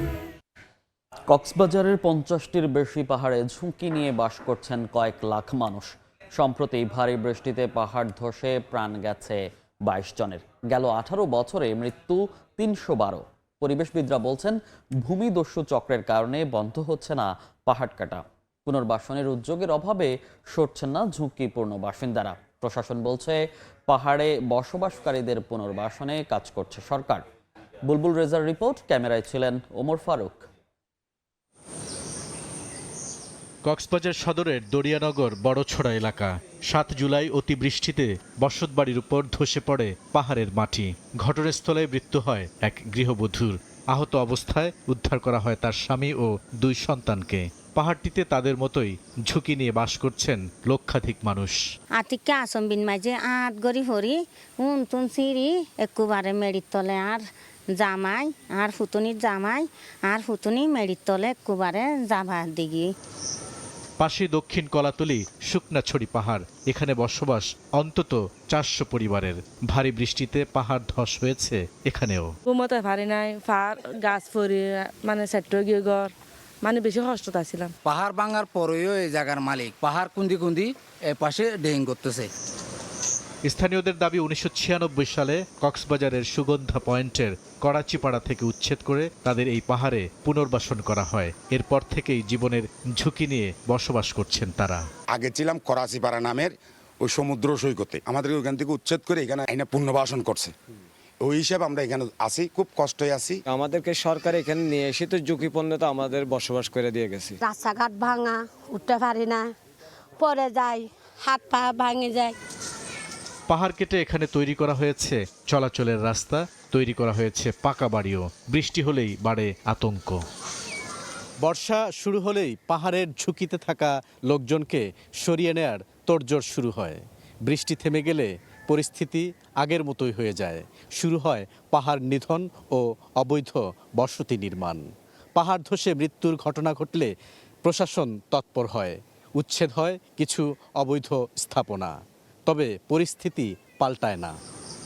পরিবেশবিদরা বলছেন পাহাড় কাটায় ভূগর্ভস্থ পানির স্তর অনেক নিচে নামায় কক্সবাজারের সামনে ভয়াবহ বিপদ। লক্ষ লক্ষ পর্যটক প্রতিদিন যে পরিমাণ পানি তারা ব্যবহার করছে, সে পানিটা কোথা থেকে আসছে সেটা আমরা কেউ প্রশ্ন করছি না। 1 বালতি পানি প্রাকৃতিকভাবে সৃষ্টি হতে 10 বছর সময় লাগে। আর একটি মাঝারি আকারের পাহাড় 60 টন পানি ধরে রাখে। প্রাকৃতিক এই পানির ইকোসিস্টেমটা তৈরি করে পাহাড়। কিন্তু পাহাড়টাই যদি না থাকে, আমার ভূগর্ভের পানির লেয়ারটা আস্তে আস্তে ডেস্ট্রয় হয়ে যাবে। পৃথিবীতে অনেক নগর সভ্যতা ধ্বংস হয়ে গেছে শুধু বিশুদ্ধ পানির অভাবে। কক্সবাজার শহরের 3 ভাগের 2 ভাগ এলাকা আপনার এখন ভূগর্ভের পানি লবণাক্ত হয়ে গেছে। পুলিশ বলছে পাহাড় কাটার তথ্য পেলেই চালানো হয় অভিযান। তবে এই সমস্যা রাতারাতি সমাধান সম্ভব নয়, দরকার সমন্বিত উদ্যোগ। এত বিরান এলাকায় এত এলোমেলোভাবে ছড়ানো ঘরগুলো যে আপনি হয়তো মার্কিং করে গুনতেও পারবো না যে কয়টা ঘর হয়েছে। চোখের আড়ালে এমন অনেক ঘর আছে যেটা পাহাড় ধসে মারা যাচ্ছে, পরে আমরা জানতে পারতেছি। তো এই বাস্তবতাটাকে বের হতে গেলে আসলে একটু সার্বিক কম্বাইন্ড একটু কাজ করতে হবে। জেলা প্রশাসক বলছেন ঝুঁকিপূর্ণ পাহাড়ে বসবাসকারীদের পুনর্বাসনে কাজ করছে সরকার। আমরা এটা উদ্যোগ নিচ্ছি যে তাদেরকে আসলে প্রকৃতভাবে পুনর্বাসনের পদক্ষেপ গ্রহণ করতে। সম্প্রতি ভারী বর্ষণে ভূমিধসের ঘটনায় কক্সবাজার জেলায় 22 জনের মৃত্যু হয়েছে। গত 18 বছরে প্রাণহানি আরও 290 জনের। বুলবুল রেজা, সময় সংবাদ, কক্সবাজার। 263 কোটি টাকা ব্যয়ে নির্মাণাধীন বরিশাল নফো থিয়েটারের কাজ শেষ হয়েছে 80%। তবে অনিয়মের অভিযোগ উঠেছে গণপূর্তের বিরুদ্ধে। পুরো ভবনে নেই বিদ্যুৎ সংযোগ, অথচ এসির ডাক্টিং লাইন আর মেশিনে বসিয়ে টেস্টিং ও কমিশনিং ছাড়াই পুরো 13 কোটি টাকার বিল তুলে নিয়েছে ঠিকাদারি প্রতিষ্ঠান। অনিয়ম হলে ব্যবস্থা নেয়ার দাবি দফতরটির তত্ত্বাবধায়ক প্রকৌশলীর। সুমন হাসান ও সুজয় দাসের তোলা ছবিতে বিস্তারিত মেহেদী হাসান বাপ্পির রিপোর্ট। ছাদের সিলিংয়ে স্থাপন করা হয়েছে এসির ডাক্টিং লাইন, বসানো হয়েছে মেশিনও। দৃশ্যটি নির্মাণাধীন বরিশাল নব থিয়েটারের। আপাত দৃষ্টিতে কাজ সম্পন্ন মনে হলেও শুভঙ্করের ফাঁকিটা লুকিয়ে আছে ভিন্নভাবে। বিশাল এই ভবনে এখনো দেয়া হয়নি বিদ্যুৎ সংযোগ। এসি সচল হওয়া তো দূরের কথা, তা পরীক্ষা করারও কোনো সুযোগ নেই। অথচ নথি বলছে ভিন্ন গল্প। 2024 সালে এসি সরবরাহ ও স্থাপনের দরপত্র পায় ঠিকাদারি প্রতিষ্ঠান এয়ারকন ইঞ্জিনিয়ারিং লিমিটেড। 2025 সালে তারা ভবনে এসি বসালেও তা সচল না করেই ওই বছরের সেপ্টেম্বরেই তুলে নেয় পুরো 13 কোটি টাকার বিল। আর এই কাজের সন্তোষজনক সনদও দেয় গণপূর্ত অধিদপ্তর। যদিও নিয়ম বলছে ইলেকট্রিক্যাল যন্ত্র সচল বা পরীক্ষা করে বুঝে না পেয়ে পুরো বিল দেওয়ার সুযোগ নেই। কাজ কমপ্লিশন না হওয়ার পরে ওই প্রতিষ্ঠানের অনুমতি না থাকলে একটা এক্সিকিউটিভ ইঞ্জিনিয়ার ইনকমপ্লিট কাজকে কমপ্লিট ওয়ার্ক সার্টিফিকেট দেওয়া, এটা তো আপনি বোঝেন আমি বুঝি, এটা তো নিয়মের বাইরে। কাজ শেষ হয়নি, মাত্র ফান্ড আসছে, বিল দিয়ে দিছে, বা অর্থ বছর ক্লোজের জন্য বিল পেইড হয়ে গেছে, পেইডের সাথে সাথে ওয়ার্ক কমপ্লিশন সার্টিফিকেট হয়েছে, এবং কাজ করতে ওনার আরও 6 মাস লাগবে। এই মূল কাজগুলো শুধু বিদ্যুৎ কানেকশনের জন্য বন্ধ আছে, মানে এগুলা সামনে আগাইতে পারতেছে না। ক্যামেরার সামনে প্রথমে নিয়মের কথা বললেও পরীক্ষা ছাড়া বিল পাশের সুনির্দিষ্ট প্রমাণ তুলতেই সুর বদলে যায় গণপূর্তের এই নির্বাহী প্রকৌশলীর। উনি ওই সোলার প্যানেলটা ইনস্টল করার পরে আমরা যখন ইনস্টলেশন করার পরে আমরা যখন বৈদ্যুতিক সংযোগ দিয়ে উনি জাস্ট আমাদেরকে টেস্ট করে কমিশনিং করে আমাদেরকে হ্যান্ডওভার করবে, শুধু এইটুকু কাজ বাকি আছে। তবে অনিয়ম হলে কঠোর ব্যবস্থা নেয়ার হুঁশিয়ারি বিভাগীয় কর্মকর্তার। কোনো কাজই শুধু ইলেকট্রিক্যাল কাজ না, কোনো কাজই 100% কমপ্লিট না হইলে 100% বিল পরিশোধ করা যায় না। যদি কোনো নিয়মের ব্যত্যয় ঘটে আমরা অবশ্যই সেটা ব্যবস্থা নেব, আমার পক্ষে যতটুকু করা সম্ভব সেটা করব। গণপূর্তের তথ্য মতে 2020 সালে 263 কোটি টাকা ব্যয়ে শুরু হওয়া এই মেগা প্রকল্পে 6 বছর পেরিয়ে গেলেও সম্পন্ন হয়েছে 80% কাজ। মেহেদী হাসান বাপ্পি, সময় সংবাদ, বরিশাল।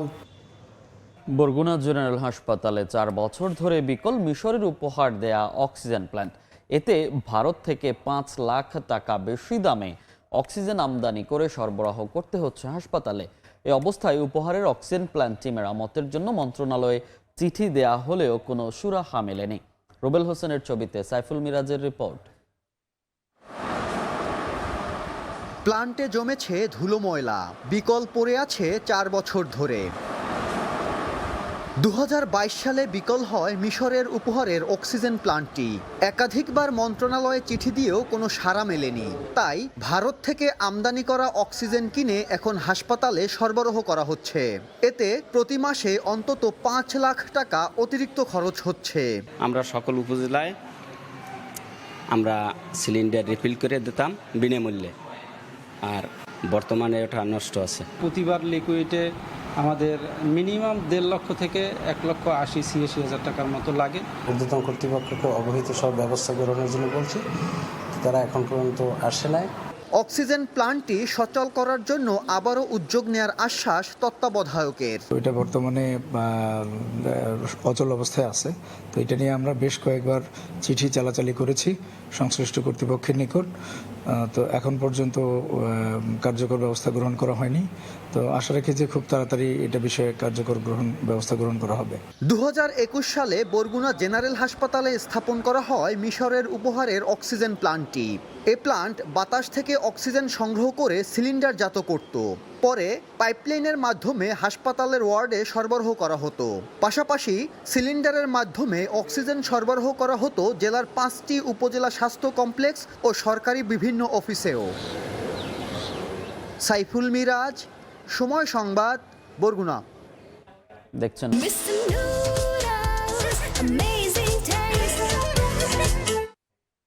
বরগুনার ব্যবসায়ী শামীমের মাথাবিহীন মরদেহ উদ্ধার হয়েছে প্রায় 1.5 মাস।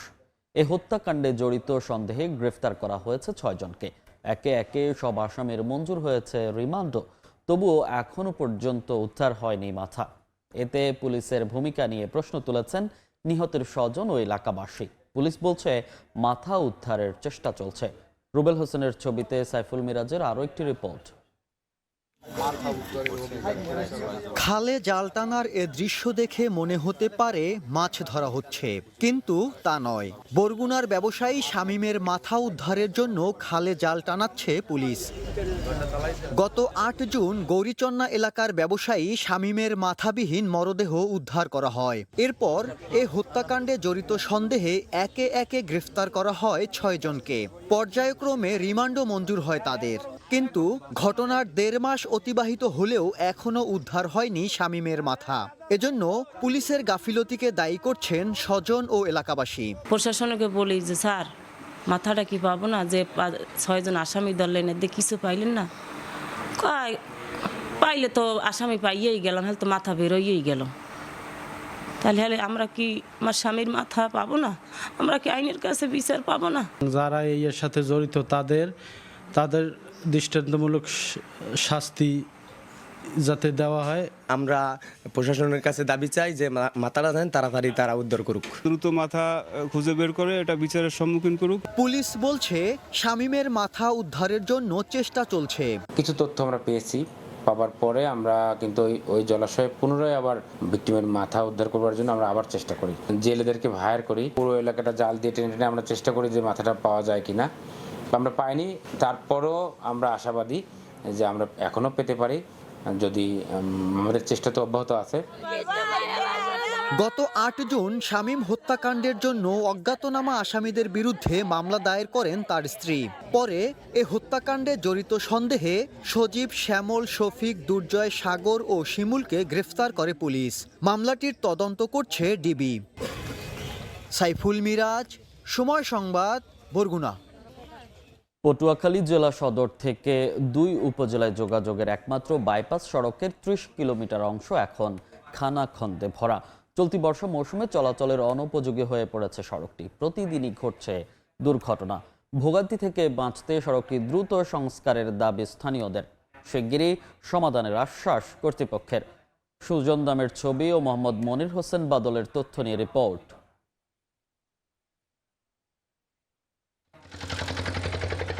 কার্পেটিং উঠে গিয়ে বড় বড় গর্ত ও খানাখন্দ সৃষ্টি। চলাচলকারীদের জন্য মরণ ফাঁদে পরিণত হয়েছে সড়ক।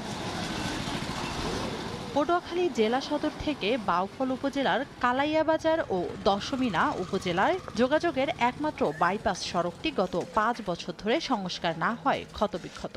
শুকনো মৌসুমে প্রচণ্ড ধুলো আর বর্ষা মৌসুমে বড় বড় গর্তে পানি জমে যান চলাচলের অনুপযোগী হয়ে পড়ে। অথচ এ বিষয়ে কার্যকর কোনো পদক্ষেপ নেই সংশ্লিষ্ট কর্তৃপক্ষের। রোগী নিয়ে যাইতে সমস্যা হচ্ছে, বিভিন্ন সময় বিভিন্ন অ্যাক্সিডেন্ট হইতেছে। মানুষের যাতায়াতের যে কষ্ট, এটা কোনো সীমা সংখ্যা নাই। জায়গায় জায়গায় অনেক গর্ত হয়ে গেছে, বড় বড় গাড়ি আটকে যায়, পিছন থেকে ধাক্কা দিতে হয়। গাড়ি কাইতেই পারে, সিটাই পারে, হারবার মানুষ অ্যাক্সিডেন্ট হয়ে ঠ্যাং ভাঙে। সংশ্লিষ্ট দপ্তরে এই রাস্তাটা অতি সত্বর মেরামতের জন্য জোর দাবি জানাচ্ছি। তবে সড়কটি দ্রুত সংস্কারের জন্য প্রকল্প হাতে নেওয়ার আশ্বাস দিয়েছেন এলজিডির নির্বাহী প্রকৌশল। অর্থবর্ষের শুরুতেই আমরা এটা শুরু করব, আর ফাইনালি এটা কাজ করার জন্য আমরা ডিএবি মেইনটেন্যান্স থেকে আগামী অর্থবর্ষের স্কিম নিয়ে আমরা এটা টেন্ডার করে বাস্তবায়ন করব। প্রতিদিন এই সড়ক দিয়ে ২ উপজেলার কয়েকশো যানবাহন সহ কয়েক হাজার মানুষ চলাচল করে। সময় সংবাদ, পটুয়াখালী। কোটি টাকার শিশু পার্ক এখন গরু ছাগলের চারণভূমি। দেয়ালেই থেমে গেছে নির্মাণ কাজ। ৫ বছর আগে পার্কটি নির্মাণের উদ্যোগ নেওয়া হলেও এখনও দৃশ্যমান হয়নি কোনো অগ্রগতি। ১,১৩,০০,০০০ টাকার বেশি ব্যয়ে শুধু সীমানা প্রাচীর নির্মাণের পর থেমে যায় প্রকল্পের কাজ। এতে দুর্নীতি ও অনিয়ম হয়েছে বলে অভিযোগ খোদ জেলা পরিষদ প্রশাসকের।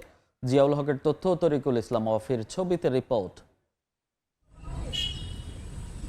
নদীর শান্ত স্রোত, শীতল বাতাস, সারিবদ্ধ বিভিন্ন প্রজাতির গাছগাছালি আর প্রাকৃতিক সৌন্দর্য উপভোগ করতে পিরোজপুর সদর উপজেলার বালেশ্বর নদীর তীর ঘেঁষে খুমুরিয়া এলাকায় একটি শিশু পার্ক নির্মাণের উদ্যোগ নেয় জেলা পরিষদ।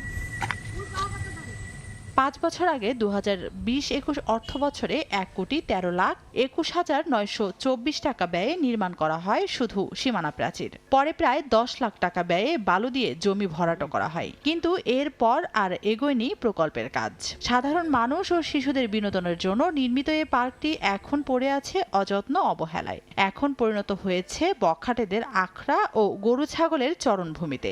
স্থানীয়দের দাবি দ্রুত প্রয়োজনীয় বরাদ্দ নিশ্চিত করে শিশু পার্কটির নির্মাণ কাজ শেষ করা হোক, যাতে শিশু কিশোরদের জন্য একটি আধুনিক বিনোদন কেন্দ্র গড়ে ওঠে।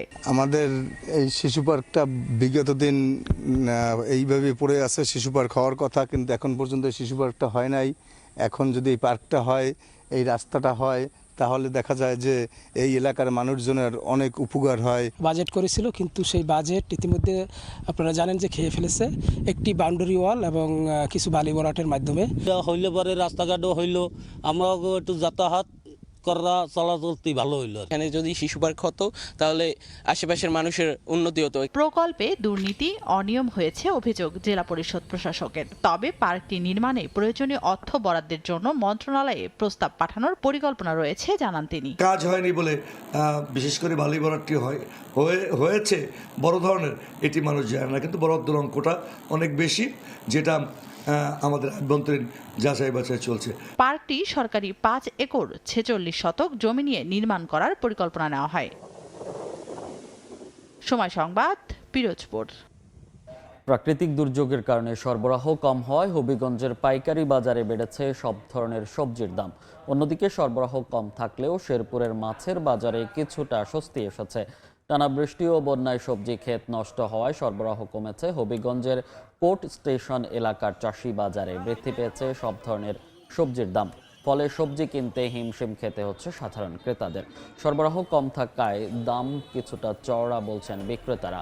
অন্যদিকে শেরপুরের নবীনগর বাজারে কয়েকদিনের তুলনায় পাইকারি বাজারে স্বাভাবিকের চেয়ে কিছুটা কম ছিল মাছের দাম। প্রকারভেদে প্রতি কেজি মাছের পাইকারি দর 20 থেকে 50 টাকা কম দেখা গেছে।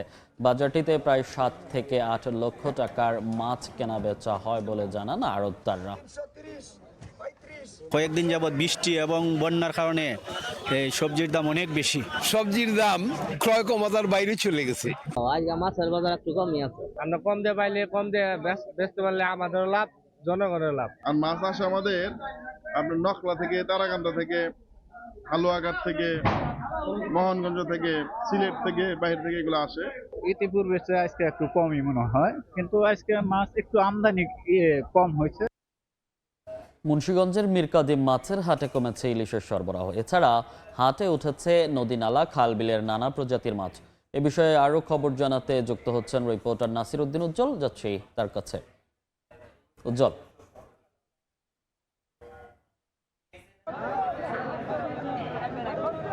বিশ্বকাপের প্রভাব পড়েছে এই মাছের হাটেও। মধ্যরাতের যে বাংলাদেশের খেলা, সেই খেলা থেকে কিন্তু অনেকে হাটে পৌঁছাতে পারেনি, বা হাটে যে মাছের সরবরাহ সেটিও কিন্তু কমেছে। এখানকার আড়তদাররা বলছেন যে এই বিশ্বকাপ ফুটবলের উন্মাদনার কারণে কিন্তু অনেক জেলেরা মাছ নিয়ে তারা আসতে পারেননি এবং আগে থেকে প্রস্তুত ছিল।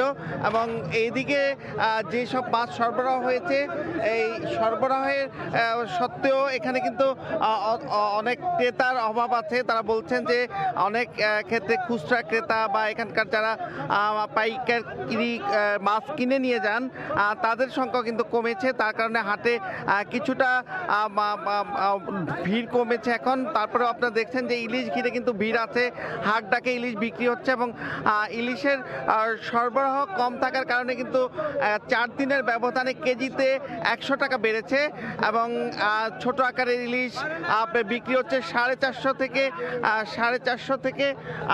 3100 টাকা পর্যন্ত কিন্তু ইলিশের দাম। যেগুলো বড় ইলিশ রয়েছে 100 কেজি 1.5 কেজি ওজন, সেগুলো কিন্তু 3100 টাকায় বিক্রি হচ্ছে। আর ছোট আকারের ইলিশ যেগুলো 800 টাকায়, যে ইলিশগুলো এখন আপনারা দেখছেন, এগুলো কিন্তু কিছুক্ষণ আগে যেই একটি স্লট বিক্রি হয়েছে সেগুলো 800 টাকা কেজিতে। এবং এই ইলিশের দাম উঠেছে কেজিতে 670 টাকা কিন্তু এই স্লট বিক্রি হলো। এগুলো ছোট আকারের ইলিশ এবং 30শে জুন থেকে যে ইলিশের যে ঝাটকা ইলিশ নিধনের যে কারণে যে নিষেধাজ্ঞা সেটি বন্ধ হয়ে যাওয়ার কারণে কিন্তু এখন কোনো নিষেধাজ্ঞা নেই। সব ধরনের ইলিশই ধরা যাচ্ছে এবং নদীতে বড় বড় ইলিশ পাওয়া যাচ্ছে এবং ছোট আকারের ইলিশও পাওয়া যাচ্ছে। তো এই যে শতাব্দী প্রাচীন এই মীরকাদিম হাট, এই হাটে কিন্তু 46টি আড়ত ঘিরে যে 2 থেকে 3 ঘন্টায় প্রায় কোটি টাকার মাছ বিক্রি হয় এবং এই আড়তে কিন্তু মুন্সিগঞ্জ ছাড়াও আশপাশের নানা অঞ্চল থেকে মাছ কেনাবেচা করতে আসেন। তো এই ছিল মুন্সিগঞ্জের মাছের হাটের সবশেষ। সরাসরি যুক্ত ছিলাম মুন্সিগঞ্জের মীরকাদিম মাছের হাট থেকে। টানা দাবদাহে পড়েছে পেয়ারার ফুলকুঁড়ি, আবার অতিবৃষ্টিতে ছড়ে গেছে ছোট ছোট ফল। ঋণ করে বাগানে পুঁজি খাটালেও চরম ফলন বিপর্যয়ের শঙ্কায় দিশেহারা ঝালকাঠির কৃষক। জলবায়ু পরিবর্তনের বিরূপ প্রভাব উল্লেখ করে কৃষি বিভাগ সেচ সহ বিভিন্ন ওষুধ ছিটানোর পরামর্শ দিয়েছে। পলাশ রায়ের পাঠানো তথ্য, শামীম হোসেনের ছবি নিয়ে রিপোর্ট। দেশি জাতের পেয়ারা চাষে ঝালকাঠির খ্যাতি দেশজুড়ে। অগণিত কৃষক পরিবারের প্রধান আয়ের মাধ্যমও পেয়ারা চাষ। মৌসুমের শুরুতে গাছে গাছে ফুল কুড়িতে ছেয়ে গেলেও লাগাতার তীব্র খরায় তা ঝরে পড়ছে। রোদে শুকিয়ে পেয়ারার আকার ছোট হওয়ার পাশাপাশি কালো কালো ছিট পড়া রোগ দেখা দেয়। ভারী বৃষ্টিতে ঝরে পড়েছে পেয়ারা গুটি, ধরছে পচনসহ রোগ ব্যাধিও। মধ্য জুলাই থেকে সেপ্টেম্বরের মাঝামাঝি সময় পর্যন্ত পেয়ারা মৌসুমের শুরুতে ভালো উৎপাদন চোখে না পড়ায় শঙ্কায় উদ্যোক্তারা। ঋণ করে পুঁজি সংগ্রহ করছেন যারা, তাদের যেন মরার উপর খরার ঘা। আমি বেশ মনে 1 মণ পেয়ারা 500 বা 400 টাকা, তাকে দিতে হবে 700-800 টাকা, যার জন্য এই পেয়ারা কেউ কিনতেও চায় না, আর আমরা কাজের লোকও পাচ্ছি না। চৈত্র মাসে প্রচণ্ড খরা, এই খরার কারণে ফলনের অবস্থা খুবই খারাপ। পেয়ারা যখন ফুল আসছে তখন বৃষ্টি দরকার ছিল, কিন্তু বৃষ্টি তখন হয়নি। না হওয়ানে আমাদের পেয়ারা অনেক ঝরে গেছে। পেয়ারা তিলা তিলা পরে ওই পেয়ারা বিক্রি হয় না, এই জন্য চাষিরা ব্যাপক ক্ষতির মুখে পড়তে আছে। কৃষি বিভাগ বলছে, জলবায়ু পরিবর্তনের বিরূপ প্রভাবে তীব্র দাবদাহের পর এমন অতিবৃষ্টি। তবে এ অবস্থায় গাছের গোড়ায় বেশি করে সেচ ও বিভিন্ন ওষুধ স্প্রে করার পরামর্শ কৃষি কর্মকর্তার। নির্দিষ্ট সময় পর পর ফল গাছে আমাদের কিছু পালাইনাশক স্প্রে করতে হয়, সেটি করলে সাধারণত আমাদের পেয়ারায় পোকামাকড় এবং রোগবালাইয়ের আক্রমণটা অনেকটা কমে যায়। এই বিষয়ে আমরা তাদের প্রশিক্ষণ এবং বিভিন্ন গ্রুপ মিটিংয়ে আমরা সচেতন করার চেষ্টা করছি। কৃষি বিভাগের দেয়া তথ্য মতে জেলায় 562 হেক্টর জমিতে পেয়ারার বাগান রয়েছে, আর ফলটি চাষে জড়িত প্রায় 5000 কৃষক পরিবার। সময় সংবাদ, ঝালকাঠি। সমুদ্র কেন্দ্রিক দুর্যোগ মানেই দক্ষিণাঞ্চলবাসীর আতঙ্ক।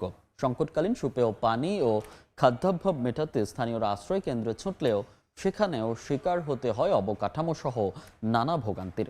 দুর্যোগ মোকাবেলায় বরিশাল বিভাগে বিশাল স্বেচ্ছাসেবক বাহিনী থাকলেও বরিশাল জেলার চিত্র ভিন্ন। এখানকার ঝুঁকিপূর্ণ 5টি উপজেলার সুরক্ষায় সিপিপির তালিকাভুক্ত কর্মী মাত্র 60 জন। যদিও বিভাগীয় প্রশাসন বলছে, পরিস্থিতি সামলাতে আশ্রয় কেন্দ্রের পাশাপাশি মজুত রয়েছে খাদ্য সামগ্রী। অপূর্ব অপুর রিপোর্ট। বন্যা কিংবা জলোচ্ছ্বাস, দক্ষিণাঞ্চলে শুধু দুর্যোগের নাম বদলায়, কিন্তু বদলায় না মানুষের নিয়তি। প্রতি বছর জোয়ারের পানি আর বন্যার করাল গ্রাসে লন্ডভন্ড হয় ঘরবাড়ি, তলিয়ে যায় ফসলের মাঠ। দুর্যোগের দিনগুলোয় এক ফোঁটা সুপেয় পানি কিংবা খাবারের জন্য চলে বেঁচে থাকার আদিম সংগ্রাম। মাথা গোঁজার ঠাঁই হারিয়ে দুর্গত মানুষের শেষ ভরসাস্থল হয়ে দাঁড়ায় সাইক্লোন শেল্টার, কিন্তু সেখানেও স্বস্তি নেই। কোথাও জরাজীর্ণ ভবন, কোথাও আবার আলো বাতাসহীন দমবন্ধ পরিবেশ। বন্যা যে সময় সময়টা পানি বাড়ি গেলে আমরা ঘরে ঘর নামতেই পারি না, ঘরের ভিতরে ঝাল লাগে, গরু বছরও আমরা ঘরে উঠেই রাখি। এই তোমার পানি বাইঙ্গে বাড়িতে যাওয়া লাগে, ঘরে ওঠা লাগে, কিন্তু বাড়িও তলাই যায়। সরকারি কোনো সহযোগিতাও পাইতেছি না, বা একটা কোনো সাইকেলের শোনো নাই যে এই জায়গায় যাই উঠবো। তারা আসে মাইকিং করিয়া তারপর তারা চলে যায়, সবাইকে আশ্রয় স্থানে থাকার কথা বলে। সর্বস্তরের জনগণকে নিরাপদ স্থানে থাকার জন্য দুর্যোগের আগাম বার্তা পৌঁছানো কিংবা উদ্ধার কাজে উপকূলের সবচেয়ে বড় শক্তি ঘূর্ণিঝড় প্রস্তুতি কর্মসূচি সিপিপি। দুর্যোগ ও ত্রাণ মন্ত্রণালয়ের তথ্যমতে বিভাগে প্রায় 33,000 স্বেচ্ছাসেবক থাকলেও সবচেয়ে কম বরিশাল জেলায়। নদীবেষ্টিত 5টি ঝুঁকিপূর্ণ উপজেলার কয়েক লাখ মানুষের জন্য সিপিপির নিবন্ধিত স্বেচ্ছাসেবক মাত্র 60 জন। ইজলা, মুলাদি এবং বাকেরগঞ্জের যে সকল আপনার দুর্যোগ প্রবণ এলাকা, এগুলো আপনার সিপিপির আওতায় আনার জন্য এ নিয়ে আমরা একাধিকবার বিভাগীয় কমিশনার মহোদয় চিঠি লিখেছেন, জেলা প্রশাসক মহোদয় চিঠি লিখেছেন। এগুলো মন্ত্রণালয়ে আমাদের আবেদনগুলো করা আছে। সংশ্লিষ্টরা বলছেন, দুর্যোগ মোকাবিলায় প্রস্তুত রয়েছে আশ্রয় কেন্দ্রগুলো, আর যে কোনো সংকটে পর্যাপ্ত মজুত রয়েছে সরকারি সহায়তা। 541টি সাইকেল সেন্টার রেডি আছে। এখানে যারা গরিব বা হতদরিদ্র যাদের আশ্রয় নেই তারা আশ্রয় নিতে পারবে, এবং সরকারের তরফ থেকে শুকনো খাবার, চাল এবং টাকা রিজার্ভ আছে। আমরা প্রতি বছর যে সকল দুর্যোগের সম্মুখীন হই বা দুর্যোগ সময়কালে আমাদের এই পূর্ব প্রস্তুতিগুলো আগেই গ্রহণ করা থাকে, যাতে দুর্যোগে কেউ কষ্ট না পায়, এই বিষয়টি আমরা নিশ্চিত করি। বিভাগীয় প্রশাসনের তথ্যমতে দুর্যোগ মোকাবিলায় বরিশাল বিভাগে ৩,৫০০ সাইক্লোন শেল্টারের পাশাপাশি মজুদ রয়েছে ৪৭০ মেট্রিক টন ত্রাণ সহায়তা। অপূর্ব অপু, সময় সংবাদ, বরিশাল। ভোলার মেঘনা নদীতে পানি ও স্রোত বেড়ে যাওয়ায় ইলিশা লঞ্চ ঘাটের সিসি ব্লকে ধস দেখা দিয়েছে। মাত্র 4 দিনে নদীতে বিলীন প্রায় 30 মিটার এলাকা। এতে হুমকির মুখে পড়েছে লঞ্চ ঘাট ও শহর রক্ষা বাঁধ। এদিকে ঝুঁকি এড়াতে বন্ধ রাখা হয়েছে ঘাটের 3টি পন্টুনের কার্যক্রম। বিকল্প উপায়ে ঝুঁকি নিয়ে ওঠানামা করতে গিয়ে চরম ভোগান্তিতে যাত্রীরা। নাসিরউদ্দিন লিটনের রিপোর্ট, ছবি তুলেছেন উৎপল দেবনাথ। একের পর এক সিসি ব্লক ধসে পড়ছে নদীতে। ঢাকাগামী লঞ্চের 3টি পন্টুনের তীরের একই অবস্থা। জানমাল রক্ষায় ঘাটে সতর্কতার নোটিশ টানিয়ে দিয়েছে কর্তৃপক্ষ। সম্প্রতি মেঘনা নদীতে পানি বিপদসীমার উপর দিয়ে প্রবাহিত হচ্ছে। তীব্র স্রোতের তোড়ে ভোলার ইলিশা ফেরিঘাটের দক্ষিণ থেকে ঢাকার লঞ্চ ঘাটের পন্টুন পর্যন্ত সিসি ব্লকে ধস দেখা দেয়। এরই মধ্যে 30 মিটার এলাকার অবস্থা ভয়াবহ। হুমকির মুখে পড়েছে শহর রক্ষা বাঁধ। ঝুঁকিপূর্ণ এলাকা থেকে পন্টুনগুলো সরিয়ে নেয় ভোগান্তিতে যাত্রীরা। 2-3 করার মতো একসাথে পড়ে যায়, এরকম পানি গুন্না গুন্না আসে, জ্বরে চাপ পড়লে হঠাৎ করে পড়ে যায়। একটা যাত্রী ব্লকের ফাঁকে পড়ে যাইতে পারে, একটা যাত্রী অ্যাক্সিডেন্ট হয়ে যাইতে পারে। একটা পল্টন দিয়ে যাওয়া আসা করতে খুবই কষ্টকর হচ্ছে।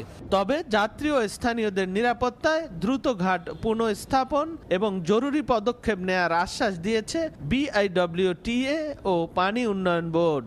এটাকে তাকলতলি ঘাটে নিয়ে যাব, ওইখানে আবার নতুন করে সুরমুরিং, রিভার মুরিং সেটআপ দিব। ওখানে বার জানানোর জন্য পন্টুনটি সরানো প্রয়োজন। এই ক্ষেত্রে BIWTও দ্রুততম সময়ে ব্যবস্থা গ্রহণ করছেন, এটা আমরা অবগত আছি। আমরাও দ্রুত কাজ বাস্তবায়নের জন্য উদ্যোগ নিয়েছি। ইলিশা ঘাট দিয়ে প্রতিদিন 5 সহস্রাধিক যাত্রী নৌপথে যাতায়াত করে। এর মধ্যে 2024 সালে ব্লক ধসের ঘটনায় 2 জনের মৃত্যু হয়। নাসিরউদ্দিন লিটন, সময় সংবাদ, ভোলা। নিষিদ্ধ চায়না দুয়ারি জাল ছড়িয়ে পড়েছে পটুয়াখালী উপকূলের নদ, নদী ও খালবিলে। কারেন্ট জালের চেয়েও ভয়ঙ্কর জালে নির্বিচারে ধরা পড়ছে মাছের পোনা থেকে শুরু করে সব ধরনের জলজ প্রাণী। এতে মাছের বংশবিস্তার মারাত্মক হুমকিতে পড়ার পাশাপাশি জীববৈচিত্র্য ধ্বংসের আশঙ্কা করছেন বিশেষজ্ঞরা।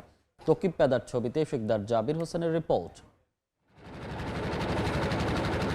নদীর স্রোতের মুখে সারি সারি বসানো হয়েছে গোলাকার লম্বা জাল।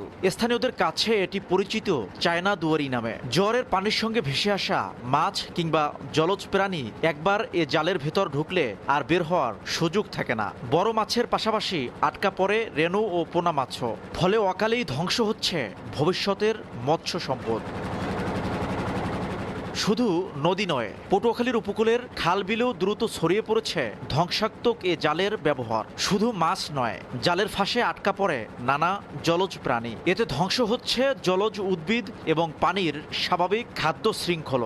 কম পরিশ্রমে বেশি মাছ পাওয়ায় অনেক জেলে ঝুঁকছেন এ জাল ব্যবহারের দিকে। বিলে টাই হোলটাই কিন্তু ভাই তোমার হোলটাই মধ্যে কিছু নাই, ইংজাউ কিছু নাই, সব ধ্বংস করে আলিছে। অনেক ধরনের মাছ ক্ষতি করে, চিংড়ি মাছে গুঁড়ো, আবার ইলিশ মাছের সাবলিগুলো আছে। চায়না জাল যদি বন্ধ না করে তাহলে নদীতে 2-5 বছরের থেকে মাছ ধরার কোনো আশা করা যাবে না। স্থানীয়দের অভিযোগ, আগের মতো নদীতে মিলছে না মাছ। ডিম ছাড়ার আগেই কিংবা বড় হওয়ার আগেই বেশিরভাগ মাছ শিকার হচ্ছে। জালগুলো যারা তৈরি করে তাদের বিরুদ্ধে যে প্রশাসনিক ব্যবস্থা নেয়। ছোট ছোট পোনার ছাওটাও যারা ডিম টিম পাইরা বড় হইতে পারে না মাছ, গরিব বাঁচবে কোনো মাছ খাইয়ে বাঁচতে পারে না। মৎস্য বিশেষজ্ঞরা বলছেন চায়না দুয়ারি জালের কারণে পুরো জলজ বাস্তুতন্ত্র হচ্ছে। তাদের মতে আইনের কঠোর প্রয়োগের পাশাপাশি জেলেদের সচেতন করাও জরুরি। এটার জন্য নানা ধরনের অভিযান পরিচালনা হচ্ছে, কিন্তু এটার মধ্যে একটা সামাজিক আন্দোলন গড়ে তুলতে হবে, যাতে করে মানুষ বুঝতে পারে এই জালটা যে পাচ্ছে সে সমাজের ক্ষতি করছে, সে মানুষের ক্ষতি করছে। মৎস্য বিভাগ বলছে নিয়মিত অভিযান চালিয়ে এসব জাল জব্দ ও ধ্বংস করা হলেও চাহিদা কমছে না। প্রশাসনের নজর এড়িয়ে নদীর বিভিন্ন স্থানে এখনো ব্যবহার হচ্ছে এসব জাল। চায়না দুয়ারি জালের ব্যবহার হয়ে থাকে, সেখানে মৎস্য অধিদপ্তর প্রশাসনকে সাথে নিয়ে সবসময় তৎপর আছে এবং সবসময় অভিযান পরিচালনা করে থাকে। সাধারণত 50 থেকে 100 ফুট দীর্ঘ এবং 1 থেকে 1.5 ফুট চওড়া এ জালের ফাঁস এতটাই সূক্ষ্ম যে পানি ছাড়া প্রায় কোনো কিছুই বের হতে পারে না। শিকদার জাবির হোসেন, সময় সংবাদ, পটুয়াখালী। নিষেধাজ্ঞা শেষ হয়েছে প্রায় 1.5 মাস আগে। এখন ভরা মৌসুমেও নদী কিংবা সাগরে দেখা মিলছে না কাঙ্ক্ষিত ইলিশের। ফলে বরিশালের মাছের আড়তগুলোতে দেখা দিয়েছে তীব্র ইলিশ সংকট। লোকসানে গত 2 বছরে ব্যবসা গুটিয়ে নিয়েছেন অন্তত 40 জন আড়তদার। মৎস্য বিভাগ বলছে জলবায়ু পরিবর্তন ও মানব সৃষ্ট কারণে ইলিশ তার গতিপথ পরিবর্তন করছে। সুমন হাসানের ছবিতে অপূর্ব রিপোর্ট। ঘন্টার পর ঘন্টা নদীতে জাল ফেলেও মিলছে না একটিও ইলিশ। নিষেধাজ্ঞা শেষ হওয়ার প্রায় 1.5 মাস পার হলেও জেলেদের ফিরতে হচ্ছে শূন্য হাতে। নিরাপদ প্রজনন এবং জাটকা সংরক্ষণের জন্য সরকার বছরে 2 দফায় বিভিন্ন মেয়াদে 10 মাসেরও বেশি সময় ইলিশ শিকারে নিষেধাজ্ঞা দিয়ে থাকে। অভিযোগ রয়েছে নিষেধাজ্ঞা কাজে না আসায় খেসারত দিতে হচ্ছে সাধারণ জেলেদের। তালপুরির তলায় যায় জাল লইয়ে কিন্তু মাছ টাছ কোনো কোথাও পাইতেছি না। যারা সমুদ্রে ছিল তাদের অবস্থা ভালো না, ইলিশের একটা ভালো কিছু রেজাল্ট পাওয়া যায় না। কোনো মাছ তো নাই, কোনো ছোট গুড়া কারা কোনো টোটাল মাছ নেই। আমরা গেলে জালিয়া আরো তেল বেল কিনে আরো দেনে বানিয়ে। নদী আর সাগরের ইলিশের চরম হাহাকার এখন চেপে বসেছে বরিশালের পোর্ট রোড মৎস্য অবতরণ কেন্দ্রে। ভরা মৌসুমে যেখানে ইলিশ কানায় কানায় পূর্ণ থাকার কথা মোকামটির, সেখানে এখন ব্যস্ততাহীন সময় কাটছে ব্যবসায়ী ও শ্রমিকদের। আগে প্রতিদিন গড়ে অন্তত 150 মণ ইলিশ আসলেও এখন তা নেমেছে মাত্র 30 মণে। 700-800 গ্রামের মাছ এখন 98-1 লাখ টাকা মন কেনা লাগে। কেজির মাছ 1 লাখ 8-10-12 হাজার টাকা মন কেনা লাগে কেজির মাছ। মানে নদীতে কোনো মাছই নেই। 1.5 মাস অভিযান শেষ হয়ে গেছে, এখন ইলিশ মাছের হাহাকার, ইলিশ মাছ নাই। সময়কালে ইলিশ মাছের জ্বালায় আমরা বাসায় ভাতও খাই যেতে পারি না। সারা দিনটা 24 ঘন্টা মাছ আইসে মাপছি বেচছি, কিন্তু এখন বর্তমানে আমাদের বরিশালে ইলিশ মাছ নাই। ছোট মাছ ধরতে ধরতে এক সময় তো বড় মাছগুলোর বড় হবে না, তাহলে ইলিশটা আসবে কোথা থেকে?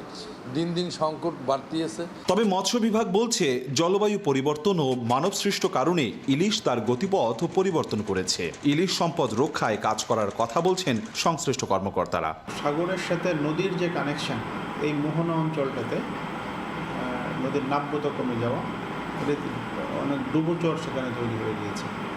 তো মাছ যখন মাইগ্রেট করে মিষ্টি পানি থেকে সাগর অথবা সাগর থেকে মিষ্টি পানি, তারা নর্মালি জানে যে ডিম ছাড়ার জন্য তারা মিষ্টি পানিতে আসে, তো তখন সেটা তাদের মাইগ্রেশনটা বাধাগ্রস্ত হচ্ছে, তারা ফ্রিলি মুভ করতে পারছে না। আমাদের বরিশাল অঞ্চলের সবগুলো নদীর অবস্থা একই রকম। মৎস্য আড়তদার সমিতির তথ্য মতে গত 2 বছরে বরিশালে পাইকারি ইলিশ ব্যবসায়ীর সংখ্যা কমেছে অন্তত 40 জন। অপূর্ব অপু, সময় সংবাদ, বরিশাল। সময়। পটুয়াখালীতে গৃহবধূ তানিয়া হত্যার বিচারের দাবিতে বিক্ষোভ মিছিল ও মানববন্ধন অনুষ্ঠিত হয়েছে। দুপুরে পৌর শহরের ঝাউতলা এলাকা থেকে বিক্ষোভ মিছিলটি শুরু হয়ে শহর প্রদক্ষিণ করে জেলা প্রশাসক কার্যালয় প্রাঙ্গণে গিয়ে শেষ হয়। এ সময় বক্তারা অভিযোগ করে বলেন 3 লাখ টাকা যৌতুক না পেয়ে গত 15 জুলাই গৃহবধূ তানিয়াকে অমানবিক নির্যাতন করে হত্যা করেছে স্বামী কামাল হোসেন ও তার সহযোগীরা। হত্যাকারীরা বর্তমানে পলাতক, তাদের দ্রুত গ্রেফতারের দাবি জানান তারা।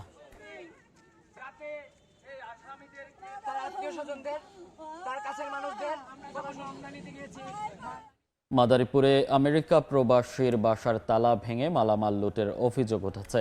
শনিবার রাতে সদর উপজেলার জিকরহাট এলাকার নার্গিস সুলতানার বাড়িতে এই ঘটনা ঘটে।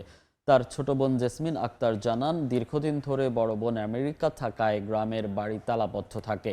রাতে তালা ভেঙে ভেতরে প্রবেশ করে দুর্বৃত্তরা আলমিরা ভেঙে মূল্যবান জিনিসপত্র নিয়ে যায়। এসি, পানির মোটর, ফ্রিজ, গ্যাস সিলিন্ডার ও লুটপাটের অভিযোগ তাদের। থানায় লিখিত অভিযোগ পেলে আইনগত ব্যবস্থা গ্রহণ করা হবে বলে জানিয়েছে পুলিশ।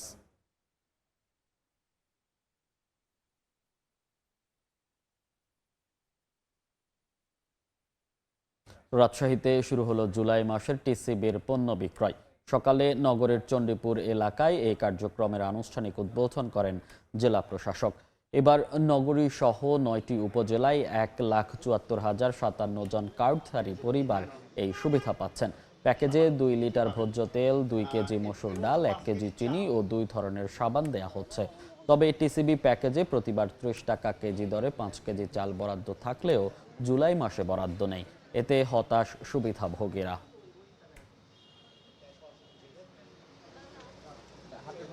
ফরিদপুরে চিকিৎসকের গাফিলতিতে রোগীর মৃত্যুর অভিযোগ উঠেছে। এ ঘটনায় 3 সদস্যের তদন্ত কমিটি গঠন করেছে জেলা স্বাস্থ্য বিভাগ। স্বজনরা জানান, বৃহস্পতিবার তীব্র পেট ব্যথা থাকায় সদরপুর উপজেলার বাসিন্দা আয়েশাকে নেওয়া হয় শহরের বেসরকারি আল জারা হাসপাতালে।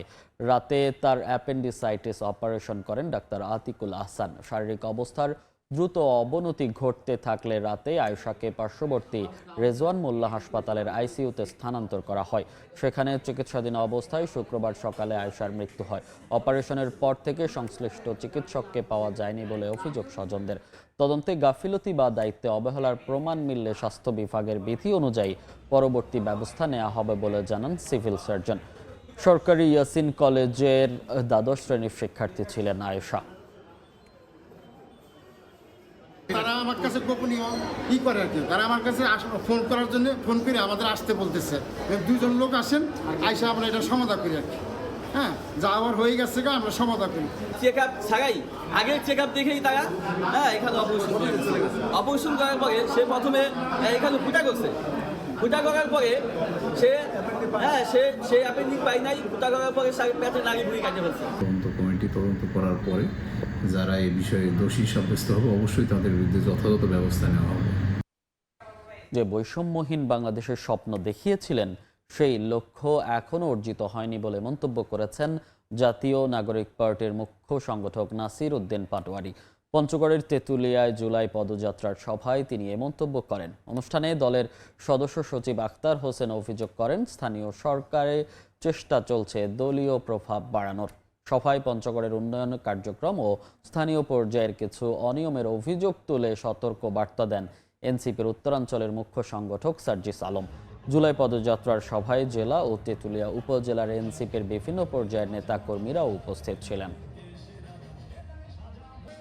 পরিবর্তন করার জন্য আবু সাইদ মুগ্ধ, শহীদ ওয়াসিম থেকে 1400 আপনাদের যারা এখানে তরুণ প্রজন্ম রয়েছে, হিন্দু মুসলমান কৃষক মজুর করে তারা রাজপথে 2024-এ রক্ত দিয়েছিলেন।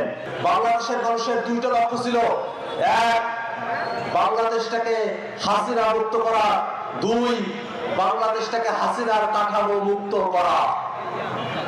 আমরা বাংলাদেশটাকে হাসিনা মুক্ত করতে পেরেছি। তারা কাদের খেলা শুরু করেছে, তারা এই পঞ্চগড় এক আসনে 51% ভোট পেয়েছে।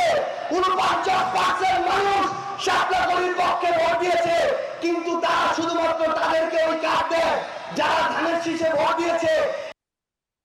যে কোনো অন্যায়ের বিরুদ্ধে সংসদে চোখে চোখ রেখে কথা বলতে পরোয়ার করেন না বলে মন্তব্য করেছেন কুমিল্লা 4 আসনের সংসদ সদস্য হাসনাত আব্দুল্লাহ। রোববার বিকেলে ঝালকাঠির রাজাপুর উপজেলার বাইপাস মোড়ে দলটির আয়োজিত কেন্দ্রীয় পদযাত্রা কর্মসূচি শেষে পথসভায় প্রধান অতিথির বক্তব্যে কথা বলেন তিনি। পদযাত্রা অনুষ্ঠানে আরও বক্তব্য দেন এনসিপির নারী শক্তির সদস্য সচিব ও সংরক্ষিত আসনের সদস্য মাহমুদা আলম মিতু। বিরোধী দলের এমপি হওয়ায় জনগণের উন্নয়নে সরকারি বরাদ্দে বৈষম্যের শিকার হচ্ছেন বলেও মন্তব্য করেন তিনি।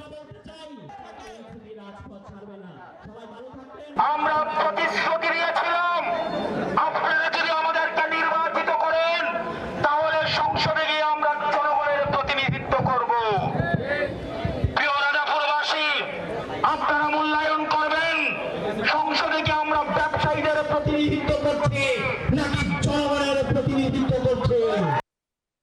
চট্টগ্রামের ফটিকছড়িতে জমিতে ধানের চারা রোপণের সময় বিদ্যুৎ স্পৃষ্ট হয়ে 2 কৃষকের মৃত্যু হয়েছে। রোববার বিকেলে উপজেলার বিল এলাকার মাদ্রাসাবাড়ি এলাকায় এই দুর্ঘটনা ঘটে। স্থানীয়রা জানান, আবুল হাশেম, মোহাম্মদ ইউনুস সহ 4 জন কৃষক বিলে ধানের চারা রোপণ করছিলেন। এ সময় পানিতে পড়ে থাকা একটি বৈদ্যুতিক তারে বিদ্যুৎ স্পৃষ্ট হন তারা। ঘটনাস্থল থেকে আবুল হাশেম ও ইউনুসের মরদেহ উদ্ধার করা হয়।